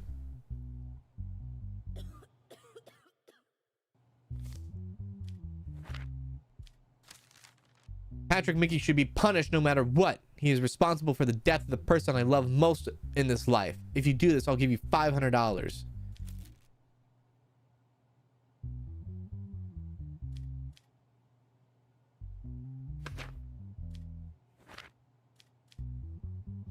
What's incitement? Can I find that? Can I find that? Where's that at? Would that be under homicide? No. Where's that? Verbal assault? No, that's not verbal assault, you idiot. Sorry. I gotta bring up my law book real quick. Instigation. Incitement to... Yes.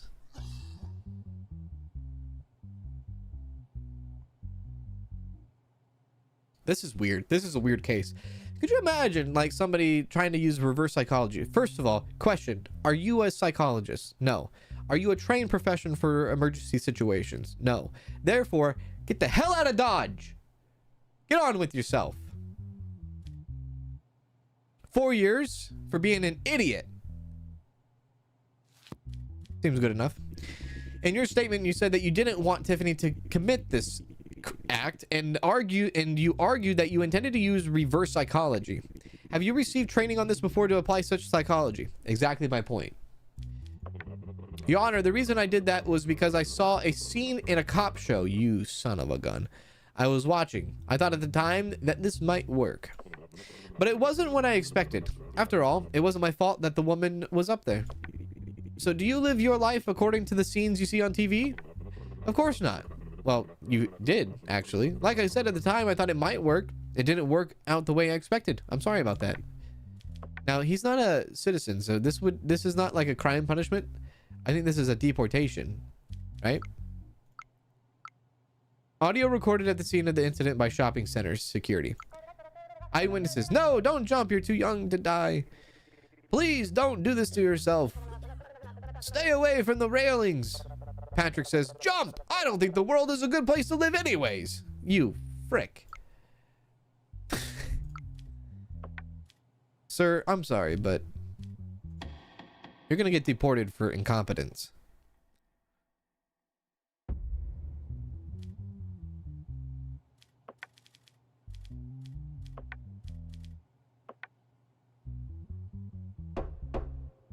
Get out.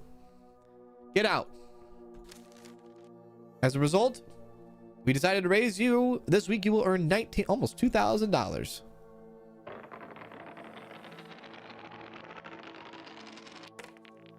Yeah. That's also true, huh? We got a free $500 out of it too. That's very true. Very, very true. Take the money. Take the money and run. So far, so good. $2,400. Oh, yeah. What would you like? Your wife says she wants to go on vacation this summer. The price is $1,900. Do you accept?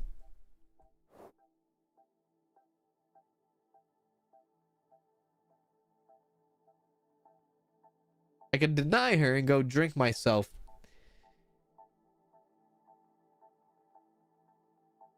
Sorry, sweetie. We're just really busy right now at work. We just can't go on a can't go on a vacation at this moment. Maybe later. Maybe later. It's not bad. It's not bad. Hold on to the money. Hold on to the money. But ladies and gentlemen, that's going to do it for today's stream. It's been 3 hours. This is JudgeSim.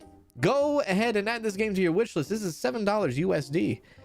Probably, hands down, one of the best Judge games I've played to date.